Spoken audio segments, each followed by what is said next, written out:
Hi guys, good morning everyone. क्या हाल चाल? I hope आप सब अच्छे होंगे। अपूर्व good morning, Chanchal, Nachiket, Shubham good morning guys. Good morning, good afternoon, good evening to PDGT students. चलिए शुरू करते हैं आज का lecture.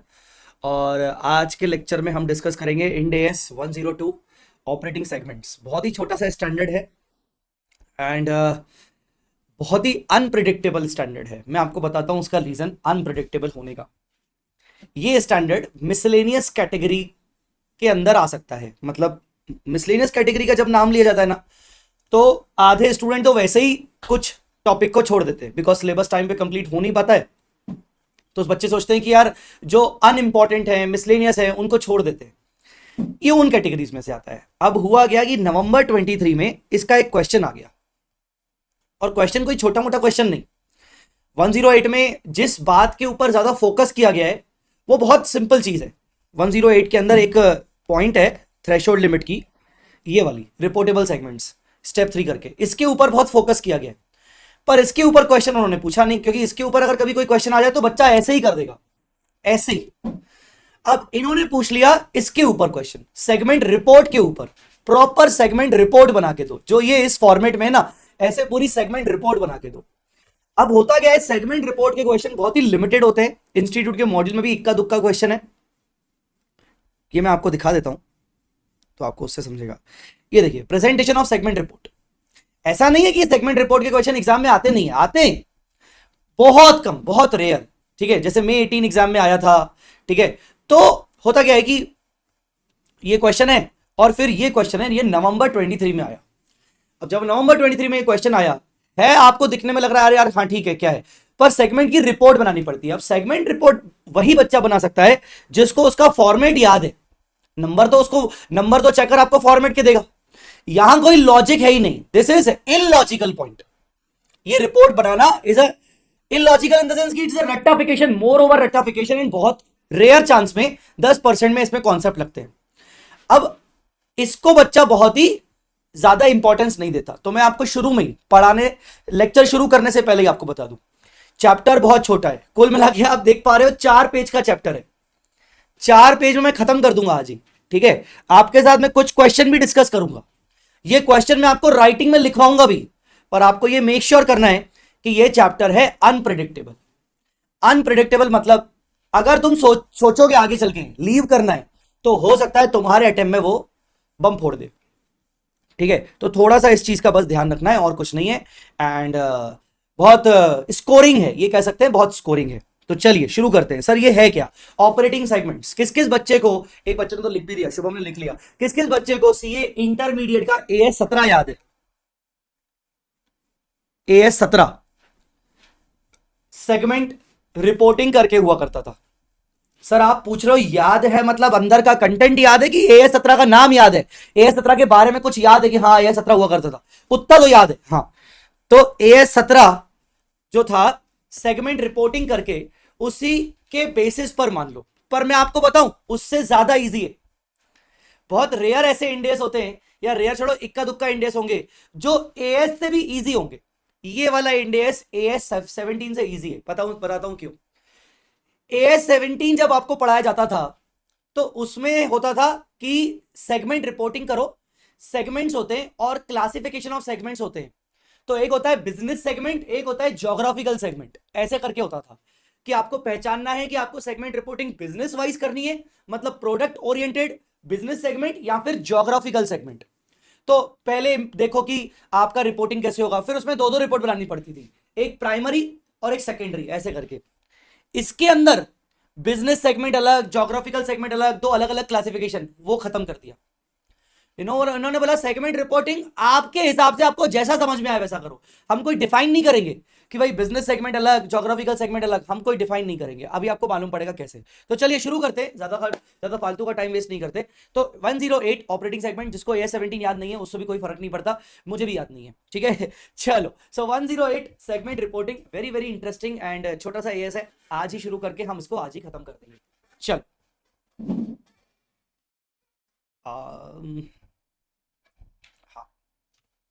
So guys, operating segment, सबसे पहले तो हम क्या करना चाह रहे हैं, हम ये इंडेक्स क्यों पढ़ रहे हैं? हम ये इंडेक्स इसलिए पढ़ रहे हैं जो जो लिस्टेड कंपनीज होती हैं, लिस्टेड कंपनीज के ऊपर सेबी रेगुलेट करता है, आप सब जानते हो, सेबी रेगुलेट करता है। तो सेबी लिस्टेड कंपनीज को बोलता है कि आप अपने फाइनेंशियल स्टेटमेंट्स तो दे ही रहे हो, पर फाइनेंशियल स्टेटमेंट्स के साथ साथ आप हमें सेगमेंट वाइज फाइनेंशियल इंफॉर्मेशन दे दो।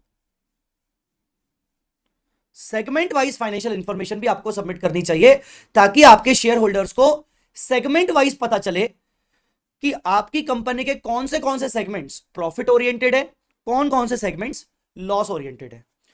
सेगमेंट वाइज आपके एंटिटी को पता चले कि किसमें रेवेन्यू कितना कितना हो रहा है। उन सभी रेवेन्यू का टोटल हालांकि आपने पीएनएल में डाल के रखा है, पर सेगमेंट वाइज हमें इंफॉर्मेशन दो। सेगमेंट वाइज हमें इंफॉर्मेशन दो कि आपने पैसा असेट्स में कितना कितना डाल के रखा है। सेगमेंट वाइज इंफॉर्मेशन चाहिए कि हर सेगमेंट के अंदर आपने कितना कितना एक्सपेंडिचर किया है, जिससे और बेटर डिसीजन मेकिंग हो सके। बस ये फंडा रहता है। तो सेबी लिस्टेड कंपनीज को मैंडेटरी करता है कि आप सेगमेंट वाइज फाइनेंशियल इंफॉर्मेशन दो। अब उसने मैंडेटरी तो कर दिया, अब हमें सेगमेंट वाइज फाइनेंशियल इंफॉर्मेशन देनी तो है, पर कैसे दे, उसका कोई बेसिक बेस चाहिए, उसका कोई स्ट्रक्चर चाहिए। तो उसके लिए इंड एस कहता है कि आप मेरे पास आ जाओ, मैं आपको बताता हूं कि आप कैसे सेगमेंट रिपोर्ट बनाओगे। और आपकी कंपनी में तो डिफरेंट सेगमेंट्स हैं, तो आप कैसे आइडेंटिफाई करोगे कि आपको कौन से सेगमेंट्स रिपोर्ट करने चाहिए और कौन से सेगमेंट्स रिपोर्ट करने की जरूरत नहीं है। ठीक है, तो इंड एस हमें हेल्प करता है सेबी के कंप्लायंसेस करने में, सेगमेंट इंफॉर्मेशन बनाने में। तो चलिए, सेगमेंट इंफॉर्मेशन बनाने में हमें क्या समझना है।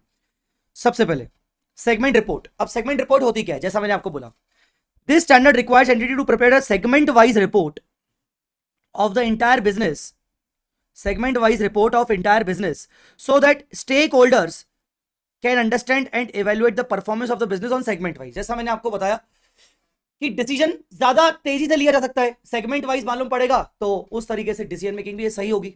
ठीक है ना।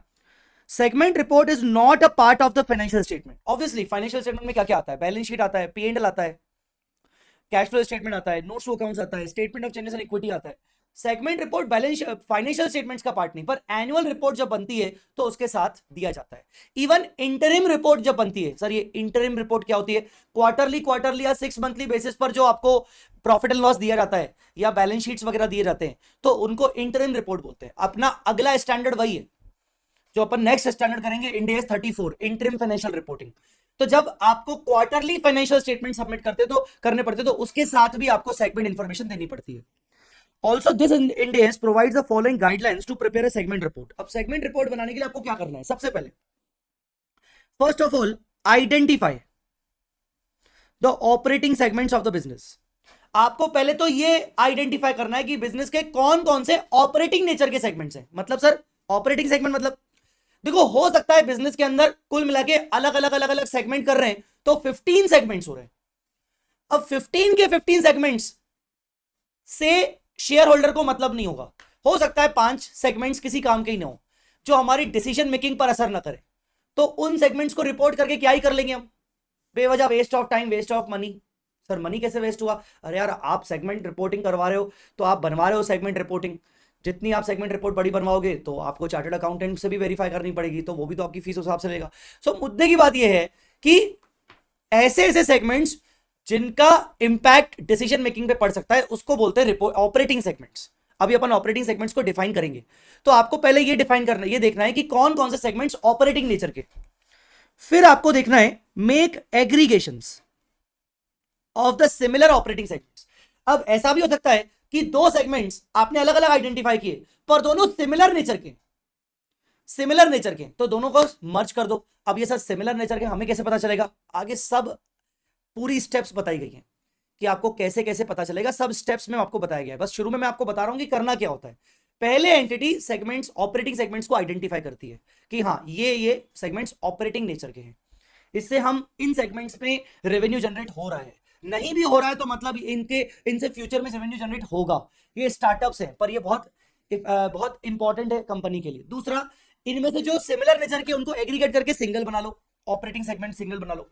फिर अब इनमें से भी आइडेंटिफाई करो कि किसको रिपोर्ट किया जा सकता है। क्या मैं सारे के सारे ऑपरेटिंग सेगमेंट्स को रिपोर्ट करूंगा? नहीं। जैसे मैंने बोला मैं 15 मेरे 15 सेगमेंट्स हैं, ठीक है ना। 15 में से मेरे 5 तो ऑपरेटिंग है ही नहीं। ऑपरेटिंग कितने हो गए? 10। उसमें से 3 सेगमेंट्स आपस में मर्ज हो सकते हैं, तो 3 आपस में मर्ज हो जाएंगे तो वो बन जाएगा सिंगल एक। तो ये अब इसको भी 10 भी नहीं बोलेंगे, इसको बोलेंगे 8, बिकॉज टोटल 10 थे, 10 में से 7 और 3, 3 को मर्ज करके एक बना लिया, तो 7 और 1 8, कुल मिला के हो गए 8 ऑपरेटिंग सेगमेंट्स। उसमें से भी मैंने देखा कि इनमें से कितने सेगमेंट्स को रिपोर्ट किया जा सकता है as per the threshold limit. Threshold limit बताई गई है हमें कि आप अगर यही कंडीशन फुलफिल हो, रेवेन्यू वाइज या प्रॉफिट वाइज या एसेट वाइज, उस सेगमेंट में, तो आप उनको रिपोर्ट करिए। तो मैंने बोला यार कुल मिला के 8 सेगमेंट है, तो 8 में से सिर्फ 5 सेगमेंट को ही रिपोर्ट करना पड़ेगा। 5 को मुझे रिपोर्ट करना पड़ेगा, मुझे 3 को रिपोर्ट करने की जरूरत नहीं है, ठीक है। तो 5 हो गए मेरे रिपोर्टेबल सेगमेंट्स। फिर लास्ट पॉइंट आ गया, प्रिपेयर द सेगमेंट रिपोर्ट। मतलब जो 5 रिपोर्टेबल सेगमेंट्स हैं उनकी मैं रिपोर्ट बनाऊंगा इस तरीके से, ये वाली रिपोर्ट, ये फॉर्मेट होता है सेगमेंट रिपोर्ट। ये देखिए, segment 1 reportable, segment 2 reportable, other segment जो रिपोर्टेबल नहीं है उनको एज अ रिकंसिलेशन बेसिस पे रखना पड़ता है, कि जिनको तुम सेपरेटली रिपोर्ट नहीं कर रहे हो पर उनका एक कॉमन कॉलम बना लो। और टोटल जो ओवरऑल कंपनी की इन्फॉर्मेशन, कंपनी का सबका टोटल मिला के कंपनी का, तो इस तरीके से तुम्हें सेगमेंट की रिपोर्ट बनानी पड़ती है। ये आपका उसके रेवेन्यू वाइज चीजें, प्रॉफिट वगैरह कितना आया, फिर असेट वाइज, फिर लायबिलिटी वाइज, और फिर अदर इंफॉर्मेशन वाइज, इस तरीके से रिपोर्ट बनानी पड़ती है। तो ये स्टेप में हम चीजों को आगे बढ़ाएंगे, ठीक है, समझा। अच्छा, उससे पहले अगर आप कंसोलिडेटेड फाइनेंशियल स्टेटमेंट्स और सेपरेट फाइनेंशियल स्टेटमेंट्स, मतलब स्टैंड अलोन, दोनों बना रहे हो, तो क्या आपको दोनों के लिए सेगमेंट रिपोर्टिंग करना है? नहीं। फिर आपको सेगमेंट रिपोर्टिंग करना है कंसोलिडेटेड फाइनेंशियल स्टेटमेंट्स के पॉइंट ऑफ व्यू से। मतलब आप अपनी एनुअल रिपोर्ट में स्टैंड अलोन फाइनेंशियल स्टेटमेंट्स भी डालते हो और कंसोलिडेटेड फाइनेंशियल स्टेटमेंट्स भी डालते हो, ठीक है। तो क्या आपको सेगमेंट रिपोर्टिंग स्टैंड अलोन के हिसाब से भी करना है, कंसोलिडेशन के हिसाब से करना है? नहीं, आपको सिर्फ कंसोलिडेशन के हिसाब से करना है। मतलब कंसोलिडेटेड फाइनेंशियल स्टेटमेंट्स का टोटल रेवेन्यू जो आएगा ये, उसी का आपको सेगमेंट रिपोर्टिंग बनाना है। ऐसा कंसोलिडेटेड फाइनेंशियल स्टेटमेंट का जो भी प्रॉफिट आएगा उसी को तोड़ तोड़ के सेगमेंट वाइज दिखाना है, ऐसा, समझ गए। तो अगर दोनों बन रहे तो आपको सेगमेंट रिपोर्ट दोनों बनाने की जरूरत नहीं, आपको सिर्फ कंसोलिडेशन बनाने की जरूरत है, ठीक है। इसमें मैं बगल में लिख लेता हूं एमसीक्यू, हो सकता है ये क्वेश्चन एमसीक्यू में आ जाए, क्या पता, ठीक है। चलो अब शुरू कर रहे हैं अपन प्रॉपर स्टेप्स की सेगमेंट रिपोर्ट कैसे कैसे बनती है, सेगमेंट रिपोर्ट किस तरीके से बनती है, अब शुरू कर रहे हैं। ये तो हो गया सेगमेंट रिपोर्टिंग की होता क्या है और हमें क्या क्या फॉलो करना होता है। अब हमारा पहला स्टेप है कि ऑपरेटिंग सेगमेंट्स क्या होते हैं, पहले ये आइडेंटिफाई करो। पता कैसे चलेगा कि मेरा जो सेगमेंट है वो ऑपरेटिंग है कि नहीं, ठीक है। सेबी ने तो बस मुंह उठा के बोल दिया कि बस सेगमेंट रिपोर्टिंग दो, अब करना क्या है वो हमें इंड AS 108 बताएगा। तो आइए ऑपरेटिंग सेगमेंट के बारे में पढ़ते हैं। Operating segment is a component of entity that should have the following characteristics, जिसके ये 3 कैरेक्टरिस्टिक्स हो। ऑपरेटिंग सेगमेंट होने के लिए जिसके 3 कैरेक्टरिस्टिक्स हो, क्या क्या characteristics sir? It is engaged in the business activity from which it may earn revenue and इनकर एक्सपेंस। कोई भी ऐसा सेगमेंट जो रेवेन्यू अर्न करे और जो खर्चे करे, ऐसा कोई भी सेगमेंट जिसके अंदर रेवेन्यू जनरेट हो रहा है और जिसके अंदर एक्सपेंसेस हो रहे हैं, ऐसा सेगमेंट जिसके अंदर रेवेन्यू और एक्सपेंसेस नहीं हो रहे, मतलब वो ऑपरेटिंग नहीं है, वो ऑपरेटिंग नहीं है। हालांकि ऐसा सेगमेंट जो एक्सपेंसेस कर रहा है पर रेवेन्यू अभी जनरेट नहीं कर रहा है, रेवेन्यू जनरेट आगे कर सकता है, काइंड ऑफ स्टार्टअप, ठीक है, या रेवेन्यू जनरेट कर रहा है, एक्सपेंस जनरेट करना है, भले फिर वो लॉस मेकिंग है, अगेन स्टार्टअप, तो भी वो आपका ऑपरेटिंग सेगमेंट होगा। तो ऑपरेटिंग सेगमेंट बनने के लिए पहली कंडीशन क्या, वो बिजनेस एक्टिविटी में इन्वॉल्व हो जिससे उसको रेवेन्यू हो रहा है और एक्सपेंसेस हो रहे हैं। ऐसा सेगमेंट जहां पर रेवेन्यू और एक्सपेंसेस है ही नहीं, वो आपका ऑपरेटिंग सेगमेंट नहीं है। तो सेगमेंट के अंदर रेवेन्यू और एक्सपेंसेस का होना जरूरी है, पहला। दूसरा, whose operating results operating results मतलब प्रॉफिट्स लॉसेस, समटाइम्स रेवेन्यूज, कभी कभार रेवेन्यूज, प्रॉफिट लॉसेस या फिर revenues are regularly reviewed by the entity's chief operating decision maker, CODM। ये शब्द बहुत इंपॉर्टेंट है, याद रखना, ये अभी थोड़ी देर डिस्कशन में आता रहेगा। तो पहली बात तो ऑपरेटिंग सेगमेंट मतलब क्या, ऐसा सेगमेंट जो आपको रेवेन्यू और एक्सपेंस, रेवेन्यू अर्न करके दे और एक्सपेंस इनकर हो, जिस सेगमेंट के अंदर जिसमें रेवेन्यू और एक्सपेंस हो। दूसरा, वो सेगमेंट ऑपरेटिंग माना जाएगा जिसको CODM, chief operating decision maker, analyse करता रहता है, जिसके रिजल्ट्स को chief operating decision maker, sir sir sir sir sir sir ये चीफ ऑपरेटिंग डिसीजन मेकर कौन होता है? तुम 2 मिनट के लिए इमेजिन करो, चीफ ऑपरेटिंग डिसीजन मेकर मतलब मैनेजिंग डायरेक्टर या कंपनी का CEO, मान लो 2 मिनट के लिए। तो जिसको कंपनी का मैनेजिंग डायरेक्टर जो सेगमेंट्स को रिव्यू करता रहता है कि अच्छा आज इससे कितना रेवेन्यू आया, उसको रिव्यू करने के बेसिस पर वो आगे के डिसीजंस लेता है। ऐसे सेगमेंट्स जिनको chief operating decision maker consider ही नहीं करता अपनी डिसीजन मेकिंग में, वो ऑपरेटिंग सेगमेंट होगा ही नहीं। मतलब यहां पर ये सबसे बड़ा डिफरेंस है तुम्हारे AS17 से। AS17 कभी भी ऐसा नहीं बोलता था, AS17 बोलता था हम बताएंगे, या तो बिजनेस वाइज या तो ज्योग्राफिकल वाइज। इसने बोला अबे हर वो AS क्यों बताएगा, यहां पर हम रिपोर्टिंग करेंगे कंपनी के मैनेजमेंट के बेसिस पर। मैनेजमेंट कौन से सेगमेंट्स को कंसीडर करता है आगे के फर्दर डिसीजंस लेने के लिए, समझ में आ रहा है कि नहीं, उसके हिसाब से आपका ऑपरेटिंग सेगमेंट डिसाइड होगा। तो जिसके रिजल्ट्स को, प्रॉफिट्स को, रेवेन्यूज को, लॉसेस को रेगुलरली एक CODM रिव्यू करता है डिसीजन लेने के लिए, टू टेक द डिसीजंस। और तीसरा, for which discrete financial information is available. Sir ये डिस्क्रीट फाइनेंशियल इंफॉर्मेशन मतलब ऐसा सेगमेंट जिसके बारे में separate income, separate expenses, separate assets, separate liabilities मैं आइडेंटिफाई कर सकता हूं। मुझे पता है कि उस सेगमेंट की असेट्स अलग से कितनी है, अलग से उसकी लाइबिलिटीज कितनी है, अलग से इसकी कितनी कितनी इनकम्स होती हैं, अलग से इसकी कितने कितने एक्सपेंस होते हैं, जिसके ये सारे एलिमेंट सेपरेटली आइडेंटिफाई हो सकते हैं, उसको बोलते हैं ऑपरेटिंग सेगमेंट। अच्छा सर ये कभी थ्योरी में हमें लिखना पड़ सकता है? बाय एनी चांस हमारा अगर क्वेश्चन आया एग्जाम में तो ये थ्योरेटिकल आ सकता है, चांसेस बहुत कम है। MCQ के लिए चांसेस हैं, MCQ के लिए चांसेस हैं, ध्यान रखना। तो ऑपरेटिंग सेगमेंट होने के लिए 3 कंडीशन, कौन कौन सी 3 कंडीशन वापस से डिस्कस करें, कौन कौन सी 3 condition? Any segment which is involved in the business activity from which it earns revenue and incurs expenses. दूसरा, whose results मतलब profits, losses, sometimes revenue are regularly reviewed by CODM for taking any decision. And ऐसा segment whose discrete financial information is available। Discrete मतलब separately इन सबकी information अच्छे तरीके से हम अवेलेबल करवा सकते हैं। तो ऐसे सेगमेंट को कहा जाएगा ऑपरेटिंग सेगमेंट। कोई डेफिनेशन में कोई ज्यादा टेक्निकलिटी नहीं है, आराम से याद हो सकता है, ठीक है ना। तो इसका ऑपरेटिंग सेगमेंट का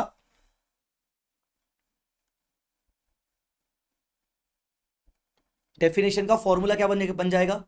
फॉर्मूला बन जाएगा रेवेन्यू एक्सपेंसेस होना चाहिए, CODM वाला पॉइंट, CODM रिव्यू करना चाहिए, और फाइनेंशियल इंफॉर्मेशन अवेलेबल होनी चाहिए all the time. Financial information available होनी चाहिए ऑल द टाइम। तो उस सेगमेंट को कहा जाएगा ऑपरेटिंग सेगमेंट, ठीक है। चलिए सर CODM पर आप बोल रहे थे कि थोड़ी देर के लिए उसको मान लो कि वो एक मैनेजिंग डायरेक्टर है। हाँ जी, देखो CODM क्या है? CODM can be the managing director, हाँ मैनेजिंग डायरेक्टर, सिंगल पर्सन और अ ग्रुप ऑफ पर्सन, जैसे कि बोर्ड ऑफ डायरेक्टर्स, जैसे कि टॉप लेवल मैनेजमेंट। तो CODM कोई भी हो सकता है, कंपनी का CODM एक सिंगल पर्सन हो सकता है या ग्रुप ऑफ पर्सन हो सकते हैं, बोर्ड ऑफ डायरेक्टर्स हो सकते हैं, उनको हम CODM कहते हैं। CODM में कौन नहीं आता? Non executive directors can not be CODM। Non executive director CODM नहीं होते, उनका काम मेजर डिसीजन मेकिंग में नहीं होता। Operating segments may engage in business activity for which it has yet to earn revenue. For example, startup operations may be the operating segment before earning revenue. अब ऊपर क्या बोल दिया, ऐसा सेगमेंट जो बिजनेस एक्टिविटी करे जिससे रेवेन्यू अर्न हो, पर क्या जरूरी है हमेशा रेवेन्यू अर्न हो? जरूरी नहीं, हो सकता है स्टार्टअप भी है जो फ्यूचर में रेवेन्यू अभी अर्न करेगा, हमें पता है कि उसमें रेवेन्यू अर्न करने की क्षमता है, तो भी हम उसको ऑपरेटिंग सेगमेंट मानेंगे. Yet to earn revenue, yet to earn revenue, business activity कर रहा है पर अभी अर्न किया नहीं है, रेवेन्यू अर्न किया नहीं है, तो उसको भी हम ऑपरेटिंग सेगमेंट मान सकते हैं, जैसे कि स्टार्टअप. ठीक है, आगे. इफ द डिसकंटिन्यूड ऑपरेशन, अब आपका कंपनी का एक डिसकंटिन्यूड ऑपरेशन है. सर ये डिसकंटिन्यूड ऑपरेशन क्या होता है? 105 में पढ़ा है आपने, Indians 105, non current assets held for sale and discontinued operations. Current year में तुमने किसी एक सेगमेंट को, किसी ऑपरेशन को डिसकंटिन्यू कर दिया, ठीक है ना, तो करंट ईयर के अंदर किया ना तुमने डिसकंटिन्यू, उसने करंट ईयर में कोई ना कोई तो बिजनेस एक्टिविटी की होगी, उसके करंट ईयर में सीओडीएम ने उसके रिजल्ट्स को रिव्यू किया होगा, करंट ईयर में उसकी सारी की सारी इंफॉर्मेशन अवेलेबल होगी, तो ऐसे केस में वो डिसकंटिन्यूड ऑपरेशन भी ऑपरेटिंग सेगमेंट में आ सकता है. तो वो करंट ईयर में तुमने किसी ऑपरेशन को डिसकंटिन्यू किया, पर उसके अंदर भी तीनों कंडीशन फुलफिल हो रही है. वो एक बिजनेस एक्टिविटी में एंगेज है जिससे कुछ रेवेन्यू और एक्सपेंस जनरेट हुआ है, सीओडीएम ने उसके रिव्यूज को, उसके रिजल्ट्स को रिव्यू किया हुआ है, रेगुलरली रिव्यू कर रहे थे शुरू से, और उसकी डिस्क्रीट इंफॉर्मेशन भी अवेलेबल होती है रिव्यू करने के लिए, तो उस डिसकंटिन्यूड ऑपरेशन को भी ऑपरेटिंग सेगमेंट बोला जा सकता है. तो आपसे सवाल पूछा जाएगा कि क्या डिसकंटिन्यूड ऑपरेशन एक ऑपरेटिंग सेगमेंट होता है? The answer is yes, it can be. ये तीनों कंडीशन फुलफिल अगर हो रही है डिसकंटिन्यूड ऑपरेशन में, तो डेफिनेटली वो एक सेगमेंट, ऑपरेटिंग सेगमेंट हो सकता है. तो वापस से ऑपरेटिंग सेगमेंट से पहले हमने क्या पढ़ा? CODM. CODM single person, group of person, board of directors, non executive director बिल्कुल नहीं आएंगे. Startup can be the operating segment, ऐसा सेगमेंट जो बिजनेस एक्टिविटी कर रहा है which is yet to earn the revenue, अभी रेवेन्यू अर्न करना बाकी है, अभी फ्यूचर में करेगा, वो भी हो सकता है अगर बाकी अदर कंडीशंस फुलफिल हो रही हैं तो. ऐसा सेगमेंट जो डिसकंटिन्यू हो चुका है पर उसके तीनों कंडीशन फुलफिल हो रही हैं, तो भी वो करंट ईयर के लिए तो ऑपरेटिंग सेगमेंट माना जाएगा. ऑपरेटिंग सेगमेंट में क्या क्या नहीं आएगा? Following are not operating segments. ये ऑपरेटिंग सेगमेंट्स नहीं है. क्या? कॉर्पोरेट हेडक्वार्टर, कॉर्पोरेट हेडक्वार्टर ये ऑपरेटिंग सेगमेंट नहीं है, because corporate headquarter can not generate revenue on its own. नहीं, एक्सपेंड हो सकते हैं पर रेवेन्यू जनरेट नहीं करता. स्टार्टअप की तरह ऐसा भी नहीं कि वो फ्यूचर में रेवेन्यू जनरेट करेगा. स्टार्टअप में तो फिर भी क्षमता है, पोटेंशियल है कि फ्यूचर में रेवेन्यू जनरेट करेगा.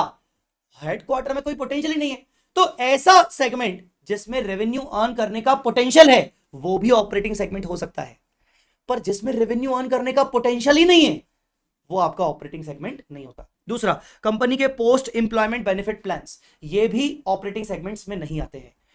अब क्या ये छोटी छोटी बातें हैं, अगर ये छोटी छोटी बातें पता ना हो ना तो आगे हो सकता है अपने को एमसीक्यूज में दिक्कत जाए. तो corporate headquarter, post employment benefit plans, ये सब ऑपरेटिंग सेगमेंट में नहीं आएंगे. Research and development, research and development function of the entity can be the operating segment provided discrete financial information is available. अब रिसर्च एंड डेवलपमेंट एक्टिविटी जो है ना वो बहुत ही कंफ्यूजिंग है.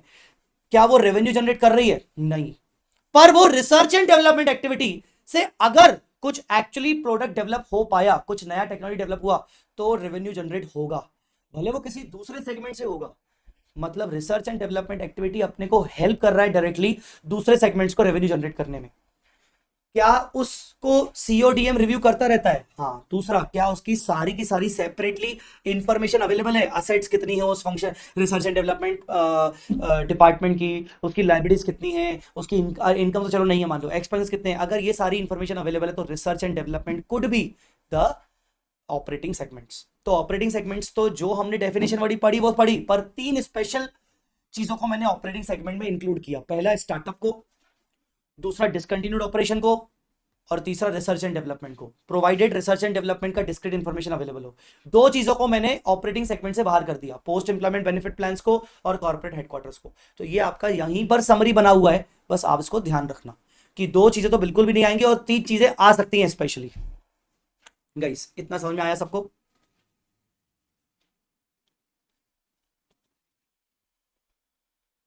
तो ये हो गया आपका स्टेप नंबर 1, जिसमें आपने ये आइडेंटिफाई किया कि हमारे कंपनी के ऑपरेटिंग सेगमेंट्स कौन कौन से हैं। आइए उसको लेकर एक एग्जांपल पढ़ते हैं। ABC limited manufactures and sales health care products and food and grocery products. एक तो हेल्थ केयर प्रोडक्ट बेच रहा है, दूसरा फूड एंड ग्रोसरी, ग्रोसरी ये किराना वगैरह हो गया, वगैरह वगैरह। 3 products namely A, B, C are manufactured. A is classified as healthcare. B and C are classified as food and grocery. B and C are similar products. Discrete financial information is available for each manufacturing location and for each selling activity of the each product. अब health care की separate information हमें available है, उसकी उस health care department की assets, liabilities, incomes, expenses available है। वैसे ही food and grocery का भी अवेलेबल है। There are 2 line managers responsible for manufacturing activities of product A, B, C. Manager A manages the product A and manager B manages the product B and C. Operating results of healthcare products and food and grocery are regularly reviewed by CODM. दोनों के operating results को CODM review करता है। Identify operating segments या reportable segments, तो इस case में हमारे दोनों सेगमेंट रिपोर्टेबल हो गए, बिकॉज हमारा सीओडीएम दोनों की इंफॉर्मेशन को रिव्यू करता है। दोनों की इंफॉर्मेशन, डिस्क्रीट इंफॉर्मेशन अवेलेबल है, दोनों बिजनेस एक्टिविटी में इन्वॉल्व है जो कि रेवेन्यू और एक्सपेंसेस अर्न कर रहे हैं। तो इसका मतलब हमारे दोनों सेगमेंट हो गए, दो सेगमेंट हो गए हमारे। कौन से दो? एक हेल्थ केयर, एक फूड ग्रोसरी। ठीक है, सो फर्स्ट इंफॉर्मेशन सबको क्लियर? बोलिए जल्दी, फर्स्ट इंफॉर्मेशन सबको क्लियर है कि नहीं?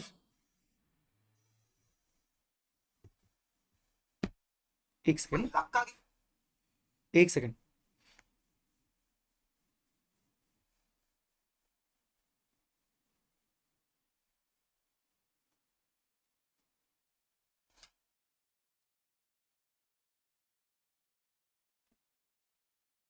ओके, तो first one is done. Next पे आते हैं, aggregation of similar operating segments. Aggregation of similar operating segments, ये क्या है सर? एग्रीगेशन ऑफ सिमिलर, मान लीजिए आपने ऑपरेटिंग सेगमेंट आइडेंटिफाई कर लीजिए। अब जैसे यहां पर देखिए, यहां पर फूड एंड ग्रोसरी को मर्ज कर दिया, मतलब फूड को इसने अलग नहीं रखा और ग्रोसरी को अलग नहीं रखा। इसने बोला यार दोनों रिलेटेड हैं एक दूसरे के साथ, दोनों एक दूसरे के साथ रिलेटेड हैं। मतलब मेरे पास अगर कोई दाल खरीदने आएगा, पैक्ड दाल खरीदने आएगा, तो हो सकता है हो सकता है सब्जी भी खरीदने आ जाए, है ना, खुली सब्जियां भी खरीदने आ जाए। तो बिग बास्केट, है ना, या ऐसा कुछ, डी मार्ट की बात करें, बिग बास्केट की बात करें, तो इसने बोला यार इसको ना एक ही मर्ज कर लो, एक ही साथ रखो। तो क्या किया इसने? मर्ज कर दिया, क्योंकि सिमिलर नेचर के प्रोडक्ट्स हैं यहां पर वो हेल्थ केयर से बिल्कुल अलग है। तो aggregation of similar operating segments. आइए, अब आपको कैसे पता चलेगा कि हमें दो ऑपरेटिंग सेगमेंट्स को मर्ज करना चाहिए, दोनों सिमिलर हैं? तो दोनों सिमिलर किस तरीके से सिमिलर होंगे? 2 or more operating segments may be aggregated into a single operating segment. आपस में उनको एग्रीगेट करके सिंगल ऑपरेटिंग सेगमेंट बनाया जा सकता है if the segment have similar economic characteristics. Sir ये सिमिलर इकोनॉमिक कैरेक्टरिस्टिक मतलब सेगमेंट ए और सेगमेंट बी, क्या दोनों का प्रॉफिट मार्जिन लगभग लगभग सेम है क्या? अगर दोनों का प्रॉफिट मार्जिन सेम है लगभग, ठीक है ना, और उनमें ये सारी बातें सिमिलर आती हैं, तो मैं उनको मर्ज कर दूंगा। प्रॉफिट मार्जिन सेम है पर दोनों में ये सारी बातों में से कुछ भी नहीं आता, तो मार्जिन सेम होने से क्या है? वो तो कोइंसिडेंटली सेम हो गया, वो तो कोइंसिडेंटली सेम हो गया। मतलब सेगमेंट ए से मैं 25% अर्न करता हूं, सेगमेंट बी से भी मैं 25% अर्न करता हूं, पर साथ ही साथ ये इनमें से कोई एक आध फंक्शन दोनों के लिए कॉमन आ रहा है, तो मैं बोलूंगा कि मेरे ये सेगमेंट्स सिमिलर हैं, इनको मर्ज करके एक सिंगल बना लो। तो आ जाओ, क्या क्या बोला गया? सबसे पहले तो ऊपर आपको समझ में आ गया, सिमिलर इकोनॉमिक कैरेक्टरिस्टिक होना चाहिए, मतलब प्रॉफिट मार्जिन सेम होना चाहिए। और क्या होना चाहिए? Segments are similar in each of the following respect. या तो वो nature of products and service, दोनों के products and services similar nature के हैं, products and services similar nature के हैं, ठीक है। अब जैसे मैं आपको होंडा का एग्जांपल दूं, तो होंडा कार सेगमेंट में भी है, टू व्हीलर में भी है, और जनरेटर भी बनाती है, जनरेटर के सेगमेंट में भी है। टू व्हीलर में वो बाइक और मोपेड, तो यार बाइक और मोपेड को क्या मैं अलग अलग मानूं? क्या मैं बाइक और मोपेड को अलग अलग मानूं कि उनको मर्ज करके सिमिलर करके टू व्हीलर सेगमेंट एक ही बोल सकता हूं? तुम मुझे जवाब दो। या मैं बाइक सेगमेंट को और मोपेड सेगमेंट को अलग अलग करूं? यहां पे बाइक और मोपेड कहीं ना कहीं nature of products and services similar है, similar nature of products and services, इसीलिए। कुछ आया समझ में?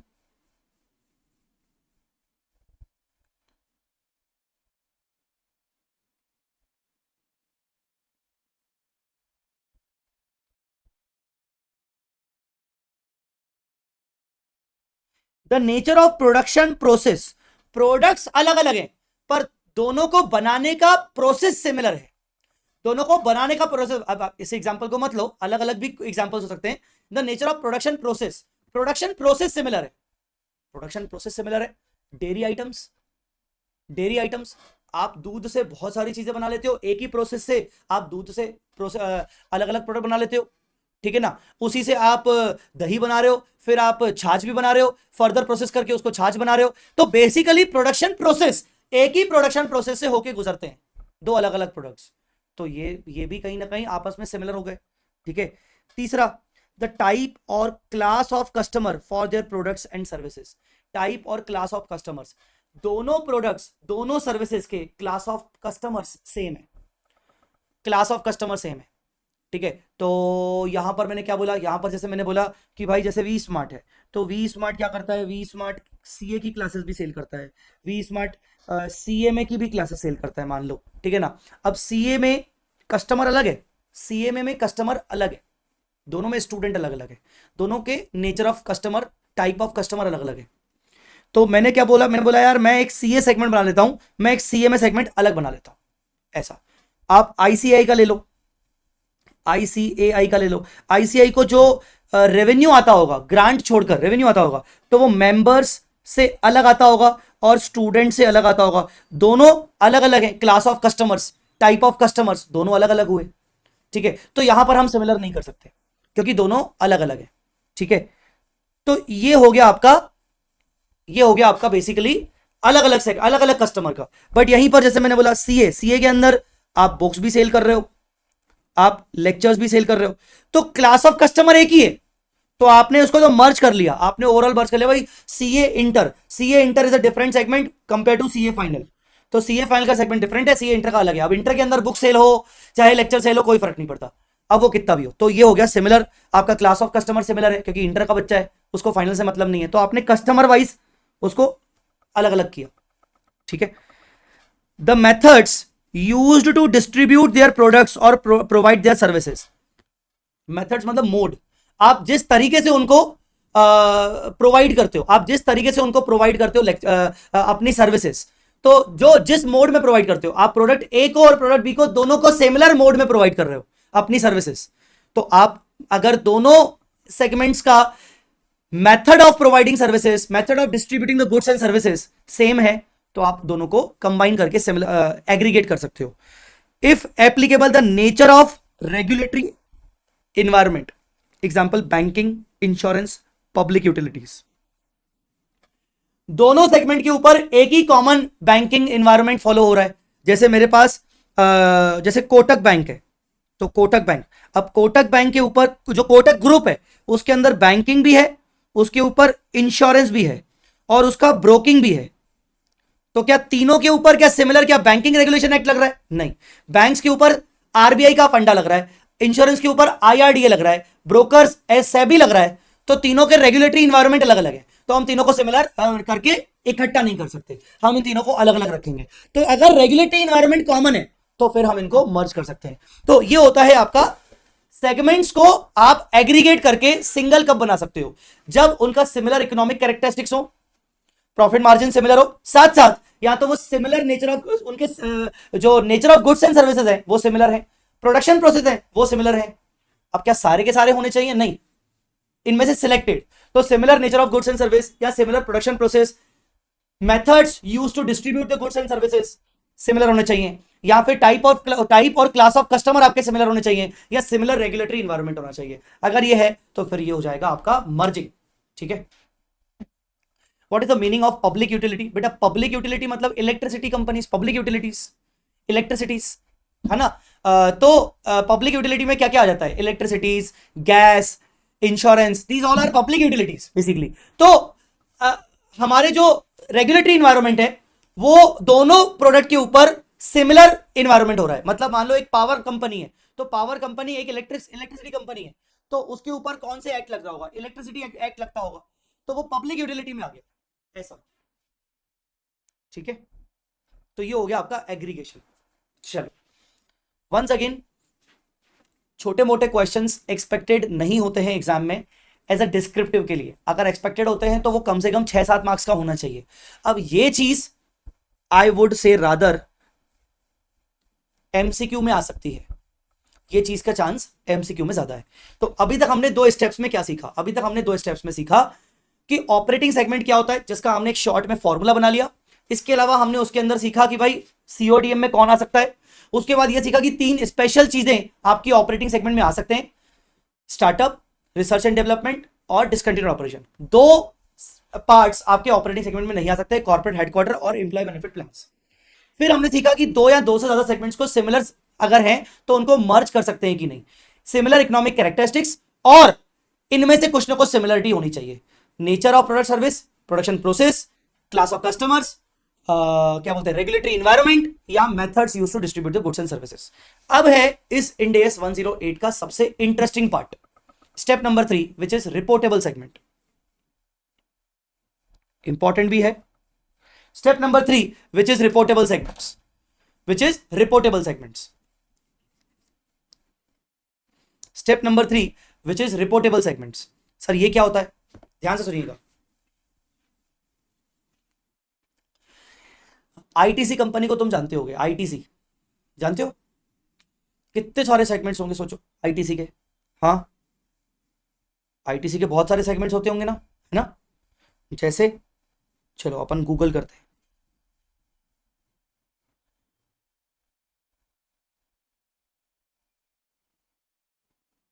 ITC segments. आईटीसी के इतने सारे सेगमेंट्स होते होंगे। एफएमसीजी भी एक अपने आप में बड़ा सेगमेंट है उनका, फिर होटल है, फिर एग्री बिजनेस है, पेपर बोर्ड स्पेशलिटी पेपर्स है, इंफॉर्मेशन टेक्नोलॉजी है, पैकेजिंग है। अगर आप इसकी सेगमेंट रिपोर्ट भी निकालना चाहो ना तो आपको एनएससी की वेबसाइट पे जाके मिल जाएगी। एनएससी की वेबसाइट पे जाओगे ना, एनएससी नेशनल स्टॉक एक्सचेंज की अगर वेबसाइट पे जाओगे, यहाँ पर एनएससी की वेबसाइट पे जाओगे, आप सर्च कंपनीज में जाओगे, आईटीसी लिखोगे, ये देखो आईटीसी आ गया। यहाँ आईटीसी के अंदर जाओगे तो यहाँ पर हिस्टोरिकल डेटा, नहीं हिस्टोरिकल डेटा में नहीं, वेट अ मिनट, इसमें कहाँ गया, वेट अ मिनट, इसमें इन्होंने यार थोड़ा सा ट्रेड इन्फॉर्मेशन, हाँ इसमें आ जाओ, ये आ जाओ, ये देखो यहाँ पर आप जाओगे तो एनुअल रिपोर्ट वगैरह आपको मिल जाएगा। एनुअल रिपोर्ट के अलावा इन्होंने सेगमेंट का अलग से नहीं दिया है। अगर आप इसके अंदर जाओगे, मैं इसके अंदर ही चला जाता हूँ, एनुअल रिपोर्ट में मिल जाना चाहिए मेरे हिसाब से।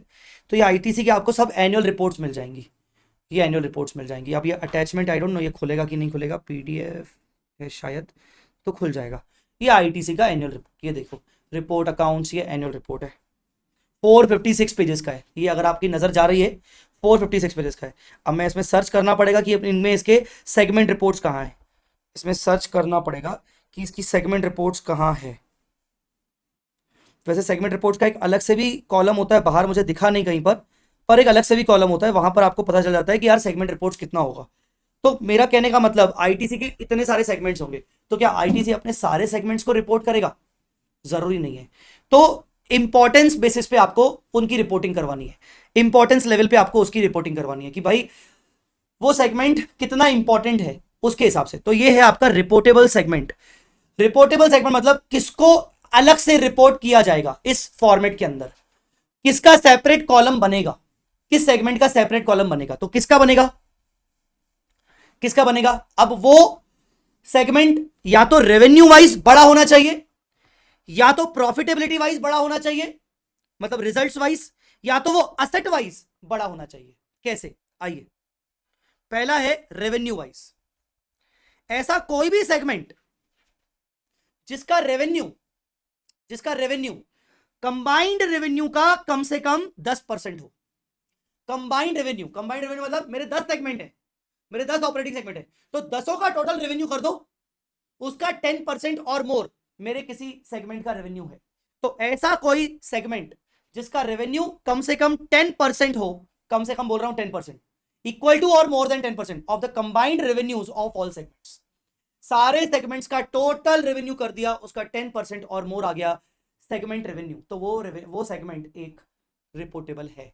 जिसका रेवेन्यू 10% से कम है मतलब वो रिपोर्टेबल नहीं है, या फिर उसके बारे में आप अलग से प्रॉफिटेबिलिटी अलग से असेट वाइज जाके चेक करो। सर ये तो सेम हुआ, AS 17 में सेम था, हाँ ये बिल्कुल डिट्टो सेम है, इसमें कोई कुछ अलग नहीं है। पर अब देखो रेवेन्यू के अंदर आपको कौन सा रेवेन्यू लेना है, रेवेन्यू के अंदर आपको एक्सटर्नल और इंटरनल रेवेन्यू दोनों लेना है।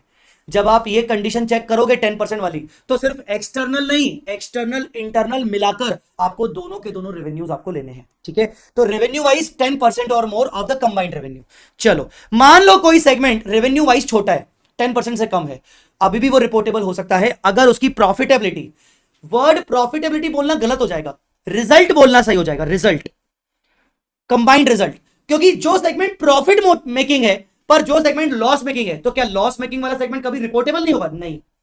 अब प्रॉफिट वाला हो चाहे लॉस वाला हो, जो लॉस वाला है उसका माइनस वाला फिगर हटा, माइनस वाला साइन हटा दो, एब्सोल्यूट टर्म में आपको देखना है। तो क्या देखना है, इफ प्रॉफिट और loss of that segment is equal to और 10 मोर देन 10%, इक्वल टू और more than 10% of the combined results of all segments. अब ये कंबाइंड रिजल्ट कैसे निकाला जाएगा?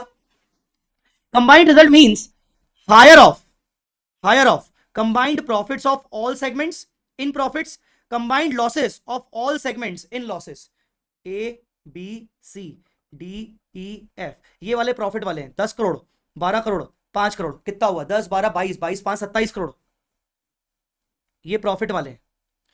डी ये लॉस मेकिंग है, 15 करोड़ का लॉस, 3 करोड़ का लॉस, 10 करोड़ का लॉस, 15 10 25 25 और 3 28, नेगेटिव में 28, पर नेगेटिव हटा दो।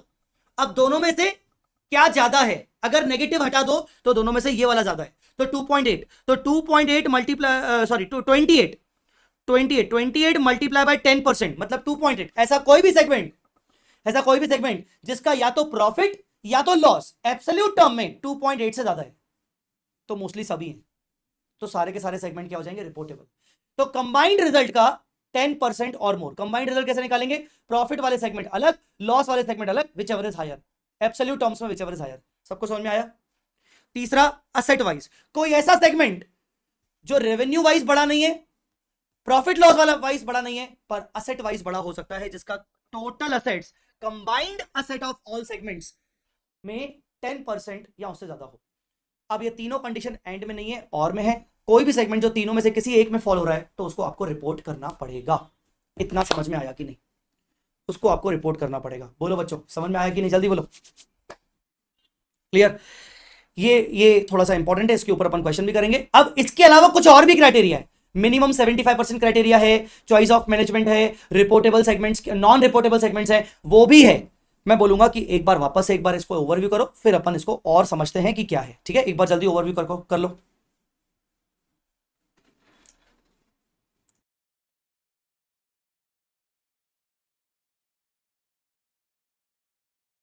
Recording in progress.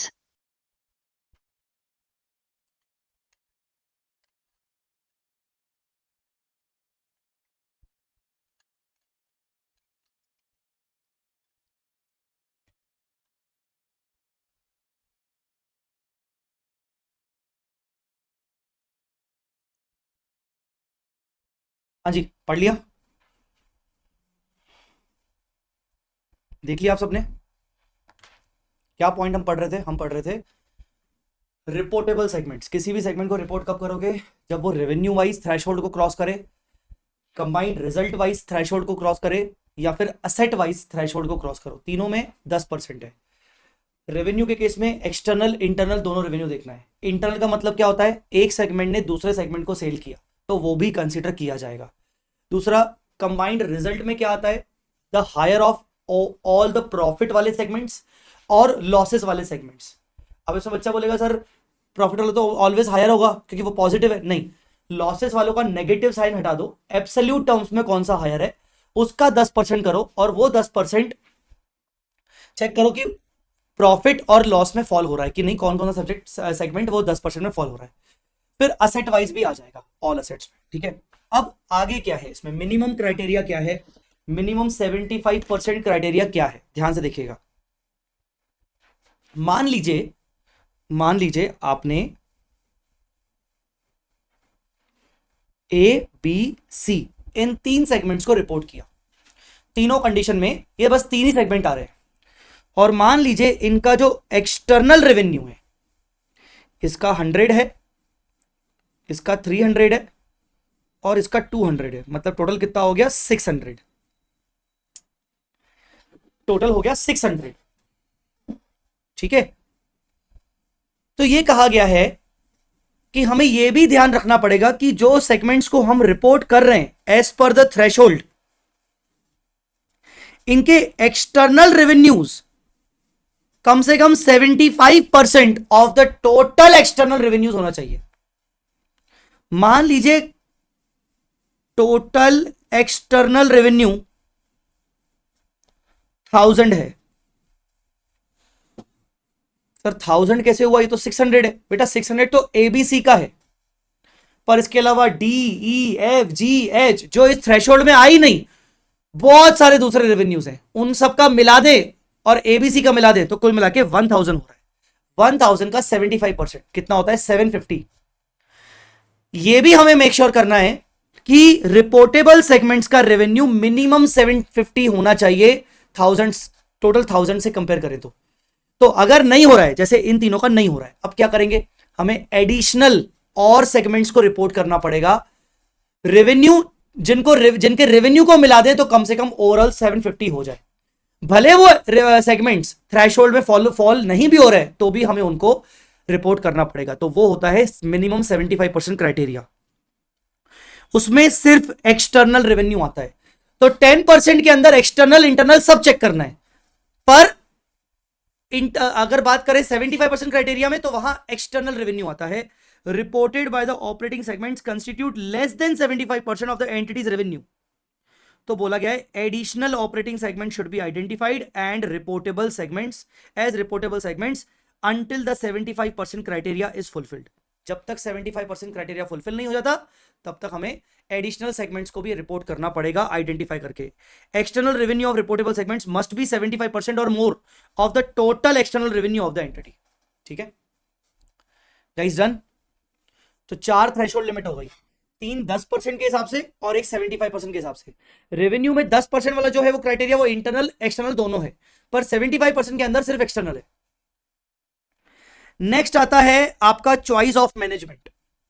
Choice of management, entity can report additional segments as reportable segment even though it does not meet the above criteria. ये एंटिटी की चॉइस के ऊपर है, एंटिटी चाहता है कि नहीं भले वो 75 में और बाकी सब में नहीं भी आ रहा तो भी हम रिपोर्ट करें, हमारी मर्जी है रिपोर्ट करें, तो मैनेजमेंट चाहे तो अपनी तरफ से रिपोर्ट कर सकती है।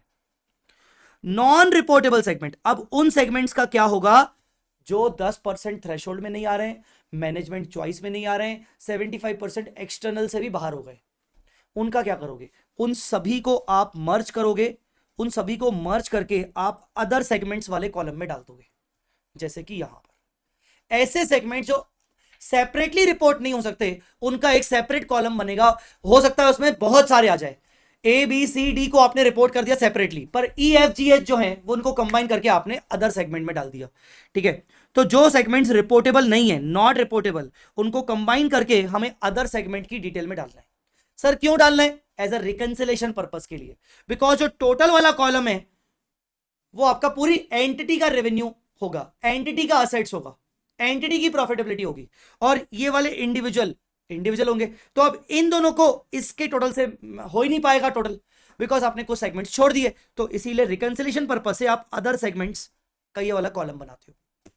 समझ गई मेरी बात, बोलो बेटा मेरी बात समझ में गई कि नहीं। तो ये अदर सेगमेंट्स आ गया, तो ये बन गया आपका थ्रेशोल्ड लिमिट्स, बोलो जी क्लियर।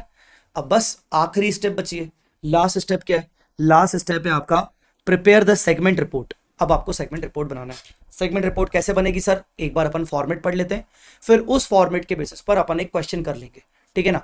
फॉर्मेट अपने को याद करना पड़ेगा, और इतना भी कोई फॉर्मेट ऐसा नहीं है कि जो याद नहीं होगा। बैलेंस शीट P&L वगैरह जैसे बनता है उसी के ही आइटम्स है। देखिए क्या क्या है, आइए। सबसे पहले तो आपको सेगमेंट का प्रॉफिटेबिलिटी दिखाना है, जिसके अंदर आप 3 चीजों पे फोकस करोगे, रेवेन्यू, एक्सपेंसेस और प्रॉफिट्स। फिर अपने को सेगमेंट की असेट्स लायबिलिटीज दिखानी है, जिसके अंदर आप 2 चीजों पे फोकस करोगे, असेट्स और लायबिलिटीज। फिर अपने को सेगमेंट की अदर इंफॉर्मेशन दिखानी है, जिसके अंदर 2 चीजों पे फोकस करोगे, कैपिटल एक्सपेंडिचर जो आपने ड्यूरिंग द ईयर किया, और असेट्स के ऊपर डेप्रिसिएशन अमोर्टाइजेशन कितना लगा। फिर आपको अलग से ज्योग्राफिकल इंफॉर्मेशन देना है कि हर सेगमेंट का डोमेस्टिक रेवेन्यू कितना है और एक्सपोर्ट वाला अदर देन डोमेस्टिक रेवेन्यू कितना है ज्योग्राफिकली, जिसमें रेवेन्यू, असेट्स और कैपिटल एक्सपेंडिचर। ऐसा बस आपको ये 4 इंफॉर्मेशन देनी है। तो पहले तो ये 4 बातें याद रखो। पहला तो सेगमेंट प्रॉफिट लॉस, जिसके अंदर रेवेन्यू, एक्सपेंस और प्रॉफिटेबिलिटी आएगी। दूसरा असेट्स लायबिलिटीज। तीसरा अदर इंफॉर्मेशन। चौथा ज्योग्राफिकल इंफॉर्मेशन। आपको रिपोर्ट बनानी है ना, तो आपको ये 4 इंफॉर्मेशन देनी है। 4 मेन हेड है, तो 4 मेन हेड याद रखो, segment profit loss, segment asset liabilities, other information और ज्योग्राफिकल इंफॉर्मेशन। अदर इंफॉर्मेशन के अंदर capital expenditure during the year और डेप्रिसिएशन एंड अमोर्टाइजेशन। बताइए 4 मेजर हेड्स याद रखोगे, ठीक है। 4 मेजर हेड्स याद रखोगे। चलो अब क्या, और कौन से कॉलम है, जो जो सेगमेंट रिपोर्टेबल है, सेगमेंट 1 रिपोर्टेबल, सेगमेंट 2 रिपोर्टेबल, 3 होगा तो वो भी रिपोर्टेबल पे आ जाएगा, ठीक है ना। अब क्वेश्चन में इतने ज्यादा वो आपको देंगे नहीं, वो आपको 2 या 3 देंगे। बाकी जो रिपोर्टेबल नहीं है, हेड ऑफिस हो गया, नॉन रिपोर्टेबल हो गया, वो सब अदर में आ गए। अदर के अंदर सब आ जाएंगे, बाकी हेड ऑफिस वगैरह वगैरह, और ये हो जाएगा टोटल, ठीक है। अब अपन एक एक करके देखते हैं। सबसे पहले आपने रेवेन्यू दिखाना है। रेवेन्यू के अंदर आप डोमेस्टिक रेवेन्यू अलग दिखाओगे, और एक्सपोर्ट वाला अलग दिखाओगे, और इंटर सेगमेंट सेल अलग दिखाओगे। इंटर सेगमेंट सेल आप अलग दिखाओगे। इंटर सेगमेंट सेल अलग दिखाने का रीजन यह है कि मालूम पड़े उस सेगमेंट में एक्सटर्नल सेल कितनी है और इंटरनल सेल कितनी है। अच्छा, इंटर सेगमेंट सेल अलग दिखाओगे, यहां पे अलग से दिखा के नीचे से माइनस भी कर लोगे। मैंने यहां पे नीचे से माइनस किया नहीं है, मैं आपको क्वेश्चन में दिखा दूंगा, क्योंकि अगर इंटर सेगमेंट सेल एक के लिए परचेज है तो दूसरे के लिए सेल होगी, मतलब एक के लिए सेल है तो दूसरे के लिए खर्चा भी तो है, तो अल्टीमेटली टोटल में वो 0-0 हो जाएगा ना। अगर हटाओगे नहीं तो फिर वो गड़बड़ हो जाएगी। भाई इंटर सेगमेंट सेल इसकी भी है, इसकी भी है, पर इन्होंने किसी दूसरे सेगमेंट को सेल किया होगा तो दूसरे किसी सेगमेंट ने परचेज भी तो किया होगा, तो वो परचेज का फिगर भी तो आना चाहिए। तो ultimately inter segment sale cut off हो जानी चाहिए। आई मेरी बात समझ में? तभी आपके टोटल पर 0 इफेक्ट आ जाएगा, ठीक है। उसके अंदर अगर सेल के अंदर कोई जीएसटी शामिल है तो वो जीएसटी हटा दो, तो आपका नेट रेवेन्यू आ जाएगा। इसके अंदर आपका कोई दूसरा इनकम इन्वॉल्व है, कमीशन का, कोई रॉयल्टी का, तो वो ऐड कर दो। ऑपरेटिंग नेचर का रेवेन्यू इन्वॉल्व है तो ऐड कर दो। अब आ गया आपका टोटल रेवेन्यू। टोटल रेवेन्यू में से माइनस क्या करोगे? माइनस करोगे एक्सपेंसेस। तो टोटल जो सेगमेंट वाइज एक्सपेंसेस है वो माइनस कर दिए, सेगमेंट वाइज माइनस कर दिए, ठीक है भाई। सेगमेंट वाइज माइनस कर दिए तो मुझे सेगमेंट वाइज प्रॉफिटेबिलिटी मालूम पड़ गई। ये सेगमेंट का प्रॉफिट, ये सेगमेंट का प्रॉफिट, ये अदर सेगमेंट्स का प्रॉफिट, ये टोटल प्रॉफिट। अब क्या करोगे? अब ये आपके लिए जरूरी है, अनअलोकेटेड इनकम्स और एक्सपेंस। ऐसे खर्चे, ऐसी इनकम जो सेगमेंट में नहीं जा सकती, जो सिर्फ टोटल वाइज ही दिखाए जा सकते हैं, आपको दिया रहेगा क्वेश्चन में। ऐसे एक्सपेंसेस और इनकम्स जिनको आपने सेगमेंट वाइज अलोकेट नहीं किया है, तो उसको आपने यहां दिखा दिया अलग से। फिर आपको मिल गया net profit loss before tax, वो सिर्फ आपको टोटल में ही मिलेगा, सेगमेंट वाइज तो मिल नहीं सकता। इंटरेस्ट एंड अदर, ये बहुत जरूरी है, ये बहुत इंपॉर्टेंट है। Interest and other finance cost, ये फाइनेंस कॉस्ट ये भी आपने टोटल में ही दिखा दिया, क्योंकि ये सेगमेंट वाइज मोस्टली नहीं होता है। जो फाइनेंस कॉस्ट होता है वो सेगमेंट वाइज नहीं हो सकता अनटिल एंड अनलेस आपने एक पर्टिकुलर सेगमेंट के लिए लोन लिया है, तो एक अलग बात है। अदरवाइज जो लोन होगा वो कंपनी वाइड होगा ओवरऑल। तो लोन कंपनी वाइड है तो इंटरेस्ट का खर्चा भी ओवरऑल ही दिखेगा, अनअलोकेटेड खर्चे भी ओवरऑल दिखेंगे। तो यहां पर देखो मैंने कुछ भी नहीं लिखा, प्रॉफिटेबिलिटी आ गई, फिर टैक्स आ गया, फिर अल्टीमेट प्रॉफिट आ गया, ठीक है। तो रेवेन्यू, रेवेन्यू में डोमेस्टिक अलग, एक्सटर्नल एक्सपोर्ट अलग, इंटरनल अलग। फिर जीएसटी हटा दो तो नेट बचा, नेट में से फिर इंटरनल हटाना पड़ेगा। फिर उसके बाद ऑपरेटिंग इनकम अलग से आ गई, टोटल रेवेन्यू आ गया। टोटल रेवेन्यू में से आपका क्या बोलते हैं, सेगमेंट एक्सपेंसेस माइनस कर दो, अनअलोकेबल एक्सपेंसेस डायरेक्टली डाल दो, फिर इंटरेस्ट फाइनेंस कॉस्ट डायरेक्टली डाल दो, और प्रॉफिटेबिलिटी फिर आपकी आ जाएगी, टैक्स भी आपको डायरेक्टली डालना है। ये हो गया आपका प्रॉफिट लॉस का। असेट लायबिलिटी में क्या है, आइए बहुत ईजी है। सेगमेंट की असेट्स अलग लिख दो, और जो असेट्स अनअलोकेबल है, जो अलोकेट नहीं हो सकती, वो डायरेक्टली उस कॉलम में लिख दो, टोटल वाले कॉलम में। मिल गई आपको टोटल असेट्स। अब डिपेंड करता है क्वेश्चन में वो आपको कौन कौन सी असेट्स दे रहा है। सिर्फ पीपी दे रहा है तो पीपी लिख दो, पीपी के साथ इन्वेस्टमेंट दे रहा है तो मिलकर लिख लो, करंट नॉन करंट दोनों दे रहा है तो मिलकर लिख लो। ऐसा इक्विटी लाइबिलिटीज में सेम सेगमेंट वाइज लाइबिलिटी आपको पता चल गया, पर जो लाइबिलिटीज आप अलोकेट नहीं कर सकते हो वो डायरेक्टली डाल दो। शेयर कैपिटल डायरेक्टली डालना पड़ेगा, रिजर्व्स एंड सरप्लस डायरेक्टली डालना पड़ेगा, तो आपका टोटल इक्विटी एंड लाइबिलिटीज आ गया। Capital expenditure during the year, आपने हर सेगमेंट के अंदर कितना कितना कैपिटल एक्सपेंडिचर किया एसेट के ऊपर, डेप्रिसिएशन और अमोर्टाइजेशन कितना लगा वो तो आपको अलग अलग डालना ही पड़ेगा। ज्योग्राफिकल इंफॉर्मेशन, डोमेस्टिक रेवेन्यू कितना है, डोमेस्टिक में हमारी एसेट्स कितनी है, डोमेस्टिक में हमारा कैपिटल एक्सपेंडिचर कितना हुआ, फॉरेन कंट्री में कितना कितना रेवेन्यू, कितनी कितनी एसेट्स और कैपिटल एक्सपेंडिचर हुआ, और टोटल। इस तरीके से आपका बन गया सेगमेंट रिपोर्ट। अब रिपोर्ट मैंने आपको पढ़वा दी, आपको ये समझ में आ गया होगा कि इसके पीछे कोई लॉजिक्स नहीं है, आपको सिर्फ ध्यान रखना है, याद रखना है, और आपको नंबर मिल जाएंगे। 10 मार्क फ्री के मिलते हैं ये रिपोर्ट बनाने के, 10 मार्क फ्री के बोल रहा हूं। अगर ढंग से रिपोर्ट बना के आए 10 मार्क्स फ्री के हैं, सिर्फ थोड़ी सी मेहनत है, लाइनिंग स्केलिंग करनी है, टेबल बना के आना है, ठीक है। ये थोड़ा सा इंपॉर्टेंट है, एमसीक्यू योग्य है ये। Measurement, how the items to be reported are measured, how the items to be reported are measured. आपसे एक सवाल पूछा जाएगा कि ये जो सेगमेंट रिपोर्ट बना रहे हैं, इनके जो फिगर्स हमने लिए हैं, क्या ये फिगर्स जो एनुअल फाइनेंशियल स्टेटमेंट्स बनाए गए हैं उसी में से लिए जाएंगे? आमतौर पर लगता है सुनने में कि हां उन्हीं में से लिए जाएंगे। The answer is no, the answer is no. आपने अपने फाइनेंशियल स्टेटमेंट्स अक्रूवल बेसिस पे बनाए हैं, जरूरी नहीं कि सेगमेंट रिपोर्ट अक्रूवल बेसिस पे बने, आपकी सेगमेंट रिपोर्ट कैश बेसिस पे भी बन सकती है। क्या बात कर रहे हो सर, ऐसा होता है? हाँ, यही मैं पढ़ा रहा हूं आपको। मेजरमेंट बेसिस, जो आइटम आप रिपोर्ट कर रहे हो उनको मेजर कैसे करोगे? जो आप यहां पर सेल दिखा रहे हो, कौन सी वाली सेल? वो जो आपके पीएनएल में पड़ी है वही? जो आप असेट दिखा रहे हो जो आपके बैलेंस शीट में पड़ी है वही? Not necessary. तो आपको क्या करना है, same measurement basis as used by CODM. मतलब सीओडीएम मतलब managing director, CEO, board of directors, जब ये लोग हमारे सेगमेंट वाइज रेवेन्यू को रिव्यू करते हैं ना, तो वो अक्रूवल से रिव्यू नहीं करते। सीओडीएम को मतलब है कैश, वो हमेशा कैश सेंस में रेवेन्यू रिव्यू करता है। वो कैश में रिपोर्ट मांगता है अपने स्टाफ से कि भाई तू तो मुझे कैश में बता, मेरा डोमेस्टिक रेवेन्यू कैश कितना जनरेट कर गया, एक्सपोर्ट वाला रेवेन्यू मेरा कैश में कितना जनरेट हो रहा है, मेरे खर्चे कैश वाले कितने हैं, मुझे नॉन कैश खर्चे मत बता। तो अगर सीओडीएम इस तरीके से रिव्यू कर रहा है तो आपको सेगमेंट रिपोर्ट भी उसी तरीके से बनाना पड़ेगा। तो आपको कौन सा मेजरमेंट बेसिस लेना पड़ेगा? Which is used by CODM, not as per the financial statement, not as per the Ind AS. Ind AS accounting के, क्योंकि हमारे जो फाइनेंशियल स्टेटमेंट्स होते हैं वो इंड एएस के हिसाब से होते हैं, तो आपका segment report other Ind AS की मेजरमेंट बेसिस को लेगा नहीं। आपका सेगमेंट रिपोर्ट के अंदर जो फिगर्स होंगे वो एज पर इंड एएस नहीं होंगे, as per the measurement basis used by CODM.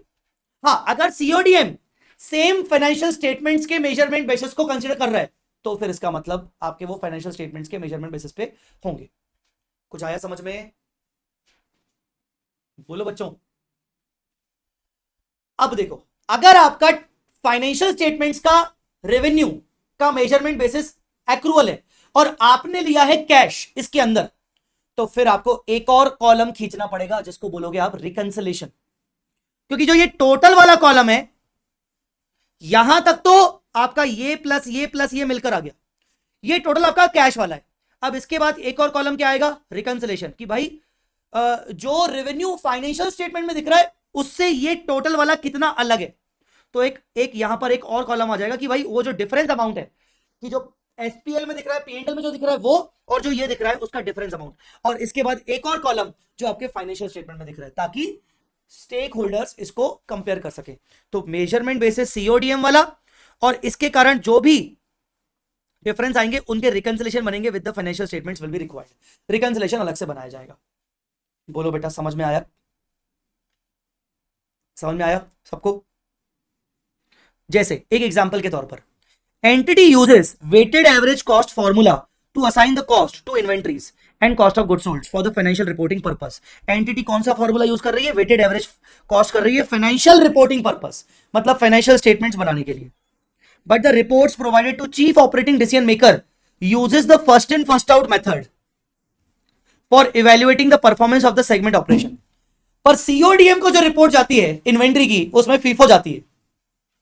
Which cost formula should be used for 108 disclosure purpose. तो कौन सा कॉस्ट फॉर्मूला यूज किया जाएगा? जब आप सेगमेंट असेट्स दिखाओगे, उसमें जो इन्वेंट्री दिखाओगे, तो वो फीफो बेसिस पे दिखाओगे कि वेटेड एवरेज बेसिस पे? बताइए।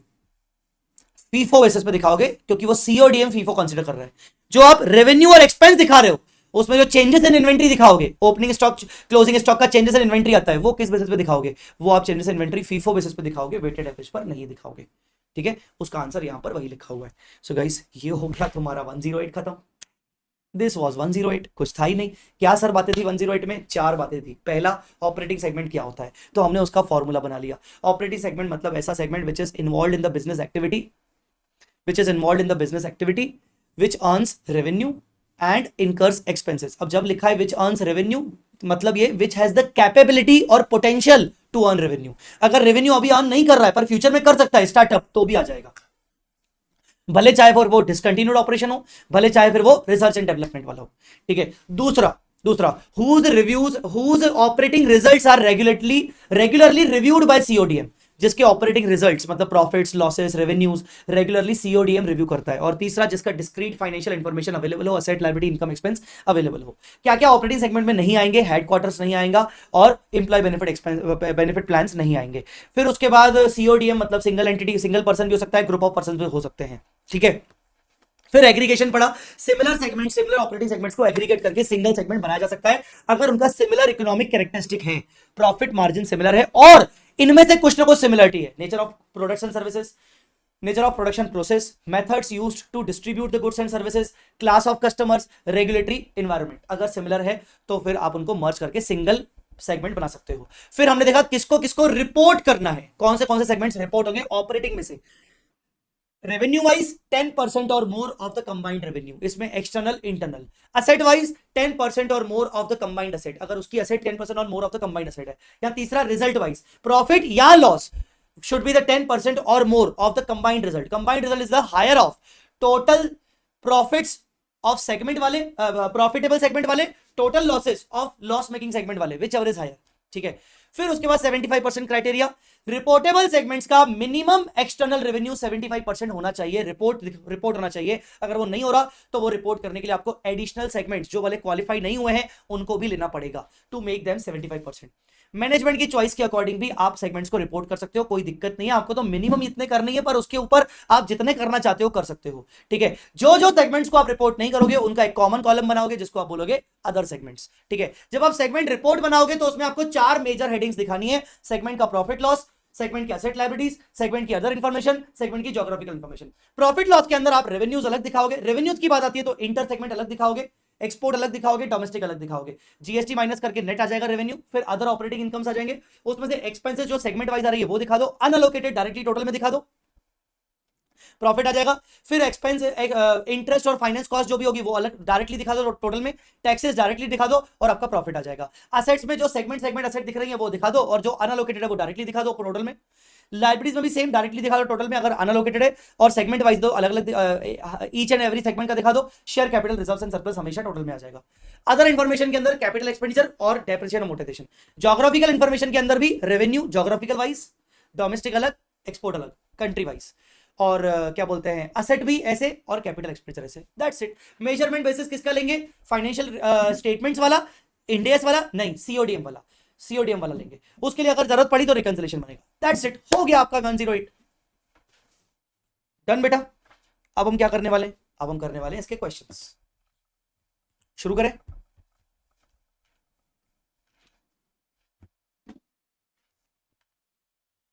देखो, ये छोटे मोटे स्टैंडर्ड्स हैं। आप ये मान के चलिए कि एग्जाम में आपको ज्यादा टाइम नहीं मिलेगा इन स्टैंडर्ड्स को रिव्यू करने का।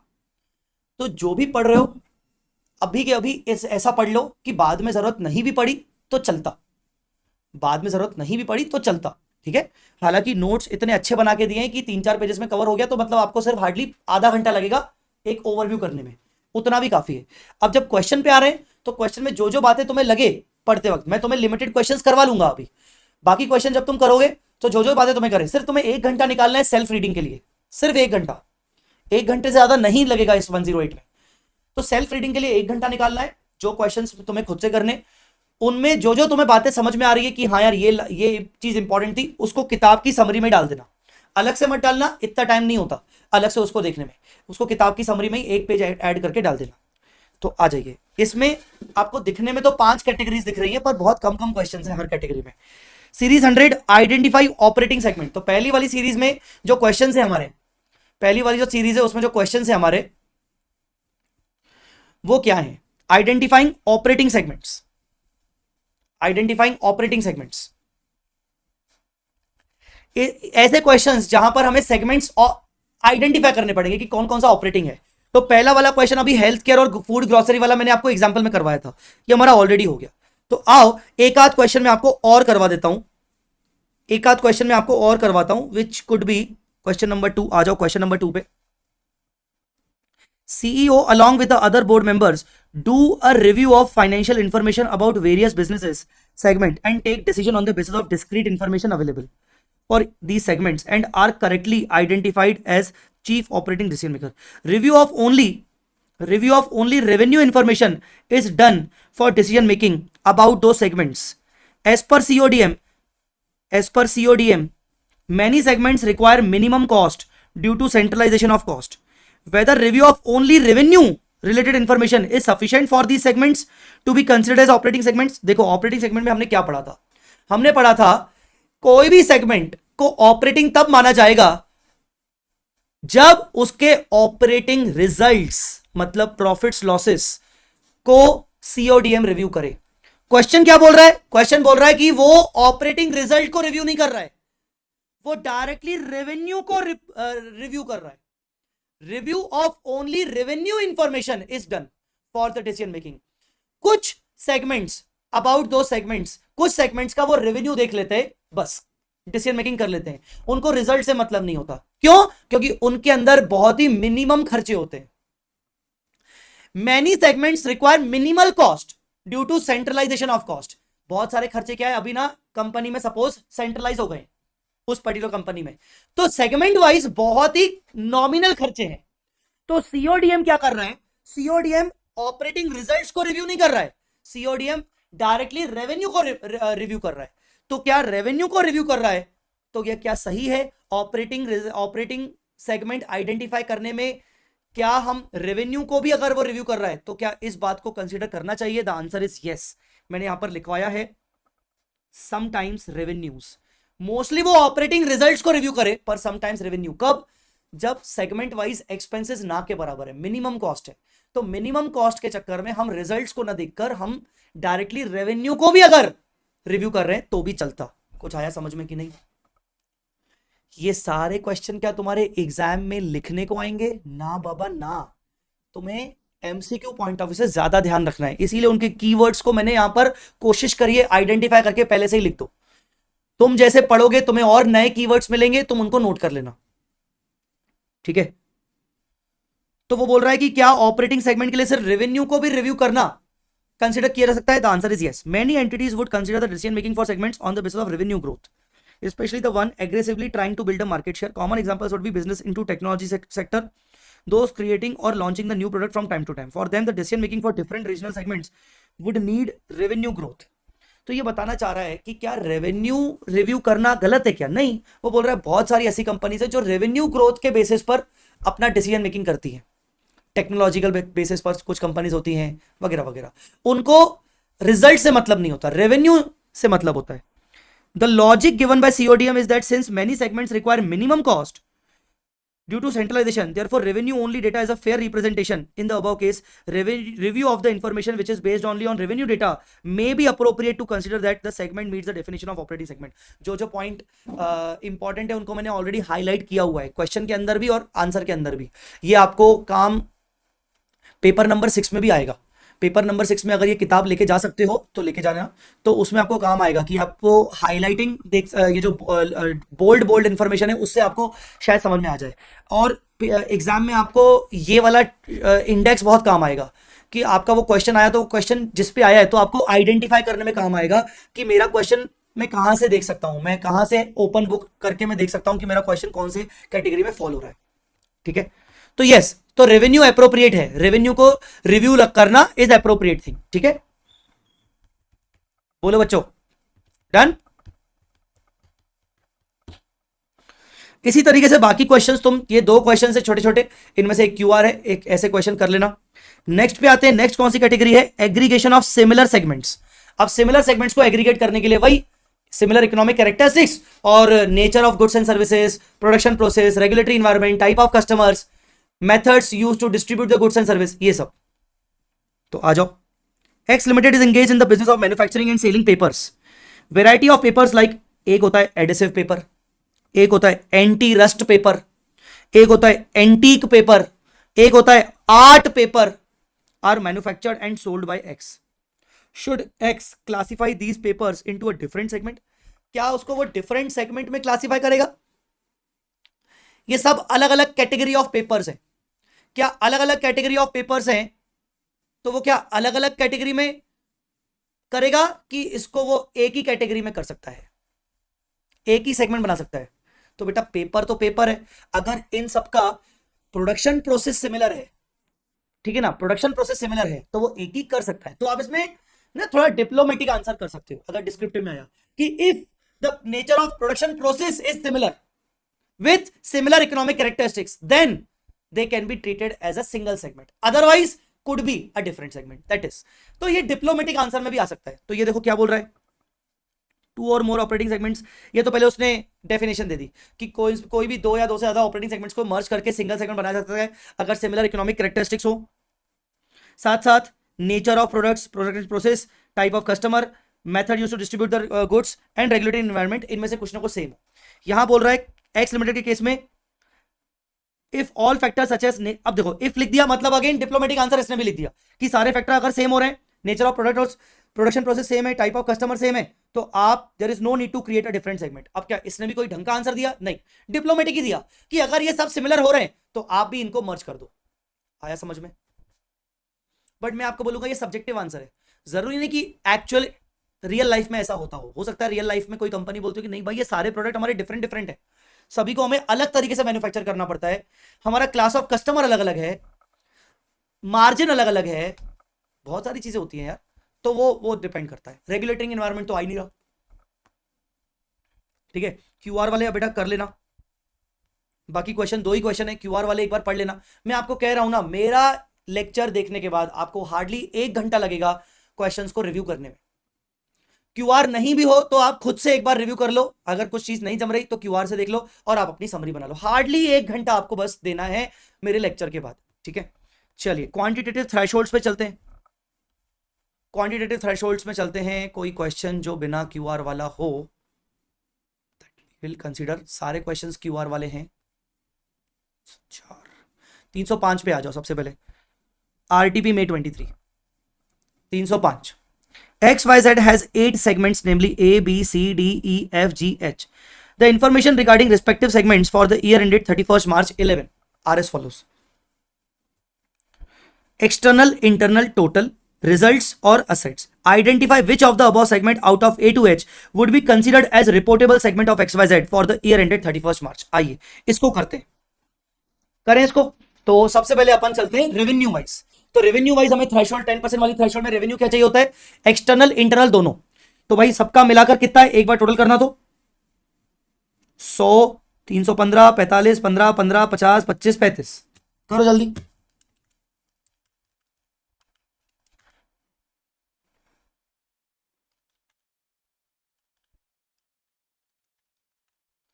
$600 चेक करना मैंने सही किया क्या? 600 आ रहा है। अब 600 का 10% 60। तो बताओ ए क्या हो गया? ए क्या हो गया? Reportable. B reportable. C not reportable, not reportable, not reportable, not reportable, not reportable, not reportable. तो बताओ रेवेन्यू वाइज कौन आया? सिर्फ ए और बी।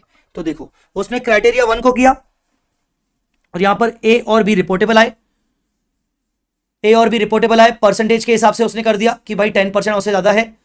अब मैंने 10% अमाउंट निकाल के 60 का कंपैरिजन किया, इन्होंने परसेंटेज निकाला। अब आप परसेंटेज वाइज कंपैरिजन करो या एक बार परसेंटेज को अप्लाई करके फिर अमाउंट वाइज कंपेयर करो, एक ही बात है। चलो अब क्या करेंगे, अब जाएंगे अपन रिजल्ट वाइज, अब जाएंगे अपन रिजल्ट वाइज। चलो रिजल्ट वाइज देखते हैं कि क्या हो रहा है। तो रिजल्ट वाइज जाएं। 5, अब प्रॉफिट वाले अलग कर दो। 5 15 कितना हुआ, 20 28 28 और 5 33 33 और 7 40। तो प्रॉफिटेबल वाले कितने हो गए, 40। अब लॉस मेकिंग वाले जोड़ो, 90 95 100। तो लॉस मेकिंग वाले कितने हो गए, 100। विच एवर इज हायर कौन सा है, 100। तो 100 का 10% कितना हुआ, 10। अब ऐसा कोई भी सेगमेंट जिसका आइदर प्रॉफिट या लॉस 10 होगा या 10 से ऊपर होगा वो रिपोर्टेबल होगा। चलो आ जाओ। अब देखो ए और बी तो रिपोर्टेबल पहले से ही हो गए, तो उनको चेक नहीं भी करोगे तो चलेगा। अब आप सी से देखो, सी रिपोर्टेबल है, यस। डी नो, ई नो, एफ नो, जी नो, एच नो। अब एक और रिपोर्टेबल कैटेगरी में आ गया ए बी। ए बी तो पहले से ही था, सी भी आ गया। बोलो बेटा आ गया, ठीक है। तो सी रिपोर्टेबल हो गया, तो ये हो गया आपका क्राइटेरिया 2, ठीक है ना। तो यहां पर बी और सी आ रहा है, ए तो पहले से ही आ गया था, ओनली दिस क्राइटेरिया के हिसाब से बी और सी आ रहा है। तो कुल मिला के ए और बी और सी आ गए। अब देखें तीसरा क्राइटेरिया असेट। करो भाई टोटल 15 47 5 11 3 5 5 9 100 टोटल हो रहा है 100। 100 का 10%, 100 का 10% 10। तो कौन कौन सा आ गया, ए बी डी आ गया। मतलब सी तो पहले से ही आ गया था, ए बी भी पहले से ही आ गए, तो एक नया कौन सा आ गया, डी आ गया। बाकी कुछ नहीं आ रहे, तो A B D A B D A B D, ठीक है। तो ये तीसरा क्राइटेरिया। तीसरे क्राइटेरिया के हिसाब से बेस्ड ऑन द 3 क्राइटेरिया आपका ए बी सी डी आपके 4 हो गए। अब अभी रुकना नहीं है, क्या ए बी सी डी का टोटल एक्सटर्नल रेवेन्यू 75% कैरी कर रहा है, चेक करो। ए बी डी का टोटल एक्सटर्नल रेवेन्यू जल्दी बोलो, 0 गए भाई। 255 15 10 15 50 25 35 एक्सटर्नल निकालो।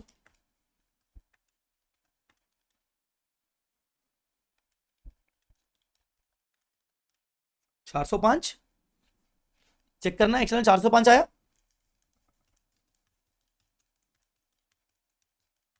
405 405 का 75% 303.75 303.75। अब मुझे बताओ आपके रिपोर्टेबल वाले कौन से थे, ये वाले। तो चेक करो 303.75 हो रहा है कि नहीं। -255 -15 -10 नहीं, और नहीं हो रहा है। कितने की डेफिशिएंसी आ रही है, 23.75 की डेफिशिएंसी आ रही है। तो बताओ इन 4 में से कौन सा ऐसा सेगमेंट है जिसका रेवेन्यू सबसे ज्यादा है, जो तुम्हारे 75% क्राइटेरिया को सबसे जल्दी फुलफिल करेगा। बताओ जो तुम्हारे 75% क्राइटेरिया को सबसे जल्दी फुलफिल कर सकता है, सबसे जल्दी, वो है तुम्हारा एफ 50 वाला। अगर तुमने 50 के रेवेन्यू को जोड़ दिया तो आराम से 75% वाला फुलफिल हो जाएगा। बोलो बेटा समझ में आ रहा है कि नहीं। तो सर ऐसे तो सर हमें तो 23.75 चाहिए, तो सर हम जी भी ले सकते हैं, एच भी, हाँ कुछ भी ले लो कोई दिक्कत नहीं, पर ऑब्वियसली आप वो लो ना यार जिसका रेवेन्यू सबसे ज्यादा है, क्यों लोड ले रहे हो, ठीक है। तो इसमें देखें क्या बोल रहा है, रिक्वायर्ड परसेंटेज 75 हो रहा है, 69 है। तो यहां पर वो क्या बोल रहा है, in the above scenario additional operating segment need to be identified as reportable till 75% criteria satisfied even if those segment do not satisfy the quantitative threshold. अब इसने नाम ही नहीं लिया कि कौन सा वाला लें, एफ लें, जी लें, एच लें। तो आप ले भी सकते हो, आप इसी की तरह आंसर बोल सकते हो कि भाई अब बाकी आपको एडिशनली लेना पड़ेगा out of F G H. आपको एफ जी एच में से कोई एक लेना पड़ेगा। बोलो बेटा समझ में आया, बन गया ये क्वेश्चन। इस तरीके से आपका रिपोर्टेबल सेगमेंट के क्वेश्चंस होते हैं, ठीक है। आपके सारे क्वेश्चन वैसे हैं। अब ये क्वेश्चन के अंदर अगर आप देखोगे तो प्रॉफिटेबिलिटी है सिर्फ। ये क्वेश्चन के अंदर अगर आप देखोगे तो प्रॉफिटेबिलिटी है। ये क्वेश्चन के अंदर अगर आप देखोगे तो तीनों है, नहीं सेल वाला है सिर्फ। इस क्वेश्चन में तीनों है, एक्सटर्नल इंटरनल प्रॉफिट असेट्स तीनों है। तो इस तरीके से आपको करना है, हो जाएंगे अब क्वेश्चंस। थ्रेशोल्ड वाले क्वेश्चन में तो कोई टेंशन नहीं है, सिर्फ आपको थोड़ा सा वे ऑफ प्रेजेंटेशन पर ध्यान देना है। तो कोई भी एक क्वेश्चन उठा लेना, चाहे तो यही वाला उठा लो 302 को तुम ट्राई जरूर करना, प्रैक्टिस कर लेना राइटिंग प्रैक्टिस के पर्पज से तुम इसको 302 को उठा लेना, बाकी सब क्वेश्चन तुम कैलकुलेटर पे सॉल्व कर लेना, ठीक है। अब आ जाओ प्रेजेंटेशन ऑफ सेगमेंट रिपोर्ट्स। अब सेगमेंट रिपोर्ट कैसे बनानी है, 401 का क्यूआर है, अगर आप देखोगे तो सिमिलर क्वेश्चन आपका जुलाई एग्जाम में आया था, सिमिलर क्वेश्चन मई 18 एग्जाम में आया था, मई 23 एग्जाम में आया था, मतलब रिपोर्ट वाले क्वेश्चन एग्जाम में आ रहे हैं। तो ये इसकी इंपॉर्टेंस आपको यहीं से समझ में आ जाएगी कि मतलब कितना भी पढ़ लो, अंत में तो आपको रिपोर्ट याद रखनी है। एग्जाम एग्जाम एग्जाम, और एक और क्वेश्चन एग्जाम में आया था नवंबर 23 एग्जाम, मतलब 4 बार आ चुका है, कोई कम नहीं है रिपोर्ट वाले क्वेश्चन। तो आ जाओ मैं आपको करवाता हूं क्वेश्चन नंबर 402, क्वेश्चन नंबर 402 करवाता हूं। चलो यही मनवा लेता हूं मैं,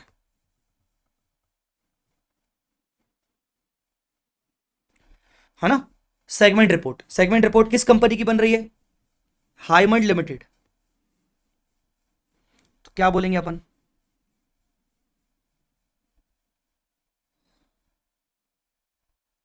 HAY है कि क्या है, हाँ HAY है।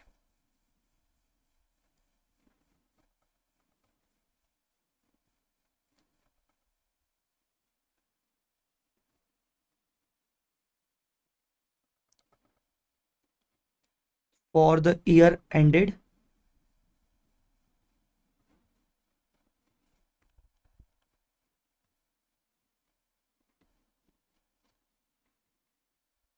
पर्टिकुलर्स। अब पहले अपन आइडेंटिफाई कर लेते हैं कि कौन कौन से सेगमेंट्स हैं। सेगमेंट HMD और हेड ऑफिस मतलब अनअलोकेटेड,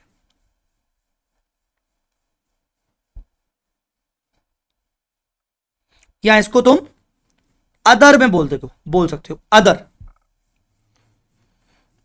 इसमें क्या क्या है, sale to M, sale to D, तो ये इंटर वाली हो गई, अदर सेल डोमेस्टिक हो गई, एक्सपोर्ट वाली हो गई, सेल ही देखो उन्होंने चार चार दे दिया आपको, प्रॉफिट लॉस दे दिया, एक्सपेंसेस में रीअलोकेटेड कॉस्ट फ्रॉम हेड ऑफिस दे दिया, ठीक है, इंटरेस्ट कॉस्ट दे दिया, फिक्स असेट दे दिया, नेट करंट असेट दे दिया, लायबिलिटी दे दिया, शेयर कैपिटल दे दिया, रिजर्व एंड सरप्लस दे दिया, प्रिपेयर सेगमेंट इंफॉर्मेशन, बस ठीक है। सेगमेंट इंफॉर्मेशन को आपको प्रिपेयर करना है। तो आ जाओ, तो पहली बात तो HMD देखने में ही समझ में आ रहा है कि आपके रिपोर्टेबल हैं, तो यहां पर हम क्या बुलाएंगे, पर्टिकुलर्स HMD अदर टोटल, ठीक है। इसमें आप पहला कैटेगरी क्या डालोगे, सेगमेंट रेवेन्यू एंड P&L, ये पहली कैटेगरी डल जाएगी। अब इसके अंदर क्या क्या आएगा, सबसे पहले सेल्स के अंदर क्या आएगा, सेल्स के अंदर आएगा आपका सबसे पहले डोमेस्टिक, और दूसरा एक्सपोर्ट्स। तो डोमेस्टिक एक्सपोर्ट देखें कितनी, अरे मैं बार बार पेज पलटा रहा हूं, डोमेस्टिक एक्सपोर्ट कितनी है भाई, 10 है और कुछ नहीं है, एक्सपोर्ट 680 170 40 10 डैश डैश डैश 10, 680 170 40 कितना, 680 170 40 890। अब इसमें इंटर सेगमेंट भी बोल दो, इंटर सेगमेंट सेल वो कितनी है, 500 और 5, 500 और 5, 500 और 5, तो कितनी 505।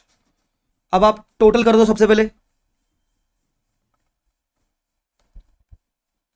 टोटल सेल्स कर दो, टोटल कितनी हो गई 10 680 500 1190 170 प्लस 5 175 40 डैश 10 890 505, ये हो गई 1405। अब आप इसमें से माइनस करोगे वापस से इंटर सेगमेंट, क्योंकि इंटर सेगमेंट टोटल में से हटेगी, बिकॉज वो परचेज भी तो होगी ना, एक के लिए सेल तो दूसरे के लिए परचेज, तो वो माइनस कर दो 505 और टोटल आपने माइनस कर दी 505। तो सेल्स एक्सटर्नल कितनी आ गई, नेट 690, 70, 40, 800। ठीक है, अब ये सेल आ गई। अब क्या बोल रहा है आपको इन्फॉर्मेशन, ये हो गया, ये हो गया, ये हो गया, ये हो गया, हम चारों में हमने कर लिया। अब क्या बोल रहा है, operating profit loss before tax, पर उससे पहले कोई खर्चे हैं क्या, reallocated cost from head office. Head office के कुछ खर्चे, हेड ऑफिस जो आपने अलोकेट कर लिए, जब अलोकेट कर लिए तो अच्छी बात है, तो आप वो दिखा सकते हो, आप वो दिखा सकते हो। तो यहां पर पेज तो बढ़ेगा, यहां पर हम दिखा देंगे रीअलोकेटेड एक्सपेंसेस। कितने हैं भाई, 4 2 2, 4 2 2, कितने हो गए, 8। और क्या है जी,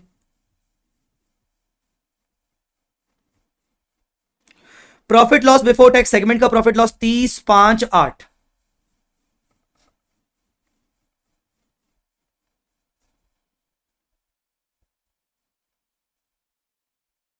अच्छा, रीअलोकेटेड एक्सपेंसेस दिखाने से पहले रुको, प्रॉफिट लॉस बिफोर टैक्स बाद में दिखेगा, एक्सपेंस दिखाने से पहले इंटरेस्ट कॉस्ट दिखाना पड़ेगा, क्योंकि पहले सारे खर्चे तो दिखा दे। तो interest cost I think common ही होगा। इंटरेस्ट कॉस्ट वैसे यहां पर अनकॉमन दे रहा है, अगर दे रहा है तो हम कोई ज्यादा लोड नहीं लेंगे। इंटरेस्ट कॉस्ट भी दिखा दो, 2 3 1, 2 3 1, कितना हुआ, 2 3 1 6। और क्या दे रहा है, हेड ऑफिस वाइज और कुछ दे रहा है नहीं। ऑपरेटिंग प्रॉफिट लॉस 30 5 8 माइनस में, 30 5 8 नेगेटिव, 30 5 8 नेगेटिव 27। ये आपने segment revenue and segment revenue and PNL दिखा दिया। अब आप क्या दिखाओगे, सेगमेंट असेट्स एंड लाइबिलिटीज। इसमें भी पहला असेट्स, पहले असेट्स। तो असेट्स में क्या आ रहा है, फिक्स असेट्स आ रहा है, नेट करंट असेट्स आ रहा है, लिख दो भाई, आ रहा है तो आ रहा है, 20 4 12 5। तो यहां पर हमने दिखा दिया नॉन करंट 20 4 12 5। इस बार अनअलोकेटेड भी है हेड ऑफिस वाली, 20 4 12 5, 41। और नेट करंट भी है, नेट करंट भी है, कितनी, 12 4 9 3, 9 3, 12 4 9 3। कुछ कुछ बच्चों को लग रहा होगा सर क्या कर रहे हो, हम खुद ही कर लेंगे, पर नहीं। बहुत सारे ऐसे स्टूडेंट्स हैं, आप बिलीव नहीं करोगे, आप अपने किसी सीनियर से पूछ लेना, किसी दोस्त से पूछ लेना, नवंबर 23 अगर किसी ने एग्जाम दिया हो, ये क्वेश्चन नवंबर 23 में आया था कुछ नहीं। अब आपको करने में समझ में आ रहा है, लिखने में समझ में आ रहा है कुछ नहीं।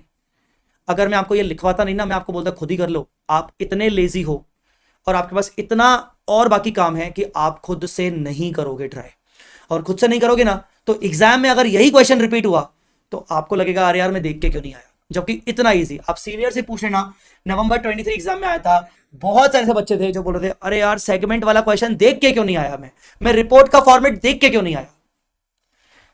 लिखने के बदले में क्या हो जाता है कि अब कम से कम एक आपके बैक ऑफ द माइंड में याद रह जाएगा कि हाँ यार ये इतना इजी है, एक कॉन्फिडेंस बूस्टअप हो जाएगा। ये रटने वाला नहीं है तुम्हें, पर कम से कम इससे कॉन्फिडेंस बूस्टअप होगा कि हाँ यार कुछ है नहीं, सिर्फ हलवा है ये। ठीक है, तो टोटल 32 8 21 8, और ये कितना हो गया, 41 + 8 69। ये टोटल असेट्स हो गया। अब दूसरा कौन सा, इक्विटी एंड लाइबिलिटीज। तो इक्विटी एंड लाइबिलिटीज में क्या क्या आएगा,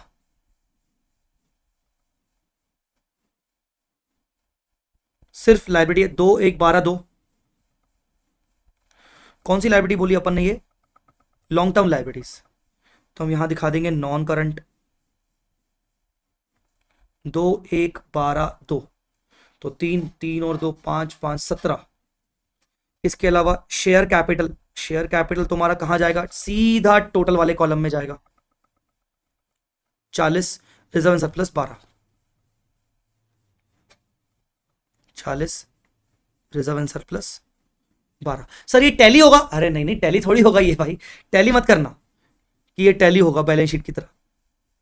तो ये 2, 1, 12, 2, 17, 40, 12, 69। तो ये हो गई। अदर इंफॉर्मेशन दे नहीं रखा है, तो एक और चीज बनाएंगे क्या, ज्योग्राफिकल।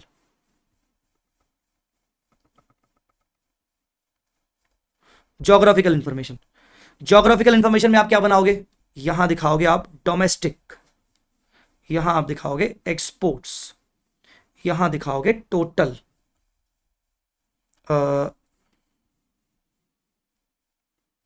नहीं मतलब वो जो आपको दे रहा है बस डोमेस्टिक एक्सपोर्ट टोटल। इसमें ऐसा क्यों, क्योंकि वो जो आपको रेवेन्यू बता रहा है, रेवेन्यू ही बस वो आपको एक्सपोर्ट बता रहा है और डोमेस्टिक बता रहा है। असेट की इंफॉर्मेशन आपको डोमेस्टिक और एक्सपोर्ट की नहीं बता रहा है। जो मेरा फॉर्मेट था उसको अगर ध्यान से देखोगे तो असेट की इंफॉर्मेशन आप डोमेस्टिक एक्सपोर्ट टाइप दिखा सकते हो, पर वो क्वेश्चन में दे नहीं रहा है। तो एक्सपोर्ट कितना है, 680, 170 और 40, 890।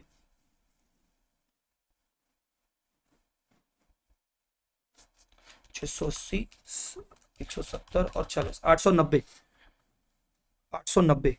तो यहां पर आप बोलोगे, सॉरी यहां पर आप बोलोगे रेवेन्यू 890, डोमेस्टिक 10, कुल मिला के हो गया 900। मेरा ऊपर 800 क्यों हो रहा था बेटा, ये 800 क्यों हो रहा था, 170 और 40, 900 गलत लिखा है मैंने यहां पर, 900। Reserve and surplus profit already, हाँ होगा, इंक्लूड होगा, बिल्कुल बिल्कुल इंक्लूडेड होगा। पर वो रिजर्व एंड सरप्लस में ओपनिंग बैलेंस भी तो होगा ना, opening balance plus current year का प्रॉफिट, वो सब आपको करके दिया है तो आपको वैसा का वैसा लिखा है। ठीक है, बोलो जी। वो रिजर्व एंड सरप्लस का क्लोजिंग बैलेंस है बेटा, ये जो 12 है ना, क्योंकि तुम्हारे मन में आएगा सर ये 12 कैसे हो गया, प्रॉफिट लॉस तो 30, 5, 8, 27 है, 12 कैसे हो गया बेटा, ओपनिंग बैलेंस का भी इफेक्ट आ गया होगा ना यहां पर, इसीलिए। That's it. तो ये बन गई तुम्हारी रिपोर्ट। क्यों बनवाई मैंने, मुझे क्या इसमें इंटरेस्ट है कुछ बनवाने में, कुछ क्या लॉजिक है, नहीं, मैंने बनवाई जिससे तुम्हें यह फील आ जाए कि यार एक्चुअली में कुछ नहीं है। अब अगर हम देख के नहीं भी जाएंगे तो एग्जाम में देख के डरेंगे नहीं क्वेश्चन को कि हाँ यार अब डर नहीं लगेगा। अगर मैं नहीं बनवाता, मैं बोल रहा हूं, मैं ये चीज इमेजिन कर सकता हूं, मैंने ये फील किया है मैंने, जो चीज अगर मैं ये नहीं करवाता ना तो तुम भी नहीं करोगे, तुम्हारे बैक ऑफ द माइंड में वो कभी मेमोरी में आती नहीं, और एग्जाम टाइम में तुम्हारे माइंड में चलने लगता कि अरे यार वो रिपोर्ट कैसे बनेगी, वो तो मैंने कभी देखा ही नहीं है। तो बेटर है कि एक बार राइटिंग में लेके आओ, वो ज्यादा अच्छा है।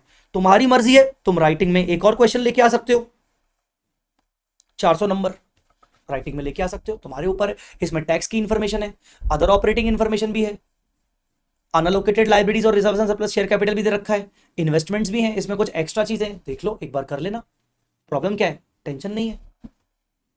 ठीक है, चलो आगे मिसलेनियस कैटेगरी। सर यहां क्या बोल रहा है, आ जाओ पहला एक क्वेश्चन पढ़ लेते हैं। GH has 4 distinct operating segments. The management of GH is concerned as it is unsure on how common cost be reasonably allocated to the different operating segment.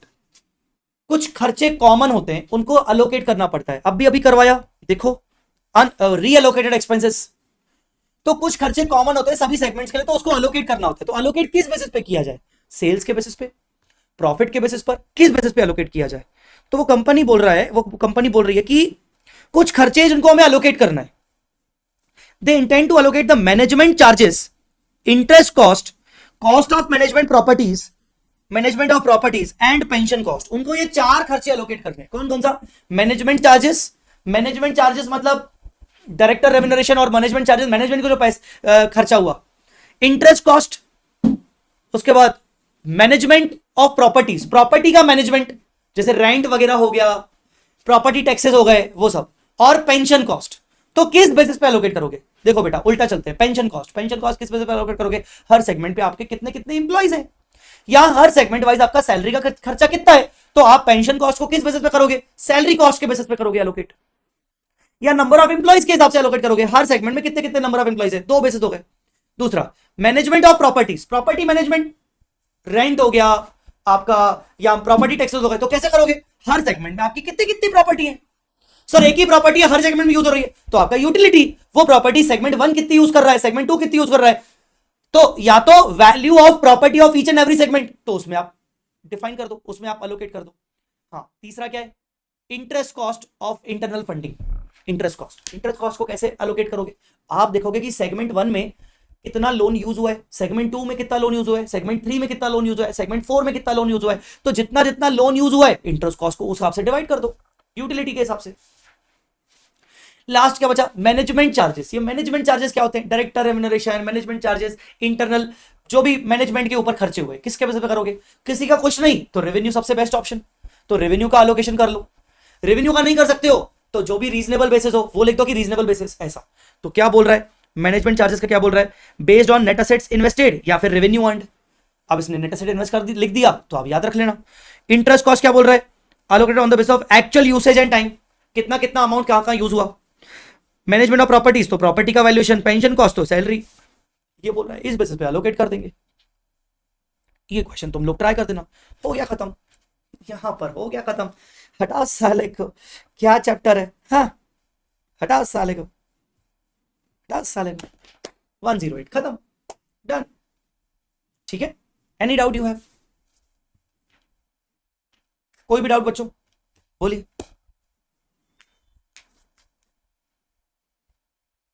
कर दूंगा, मैं शेयर कर दूंगा ये वाला क्वेश्चन पीडीएफ में शेयर कर दूंगा, डोंट वरी डोंट वरी।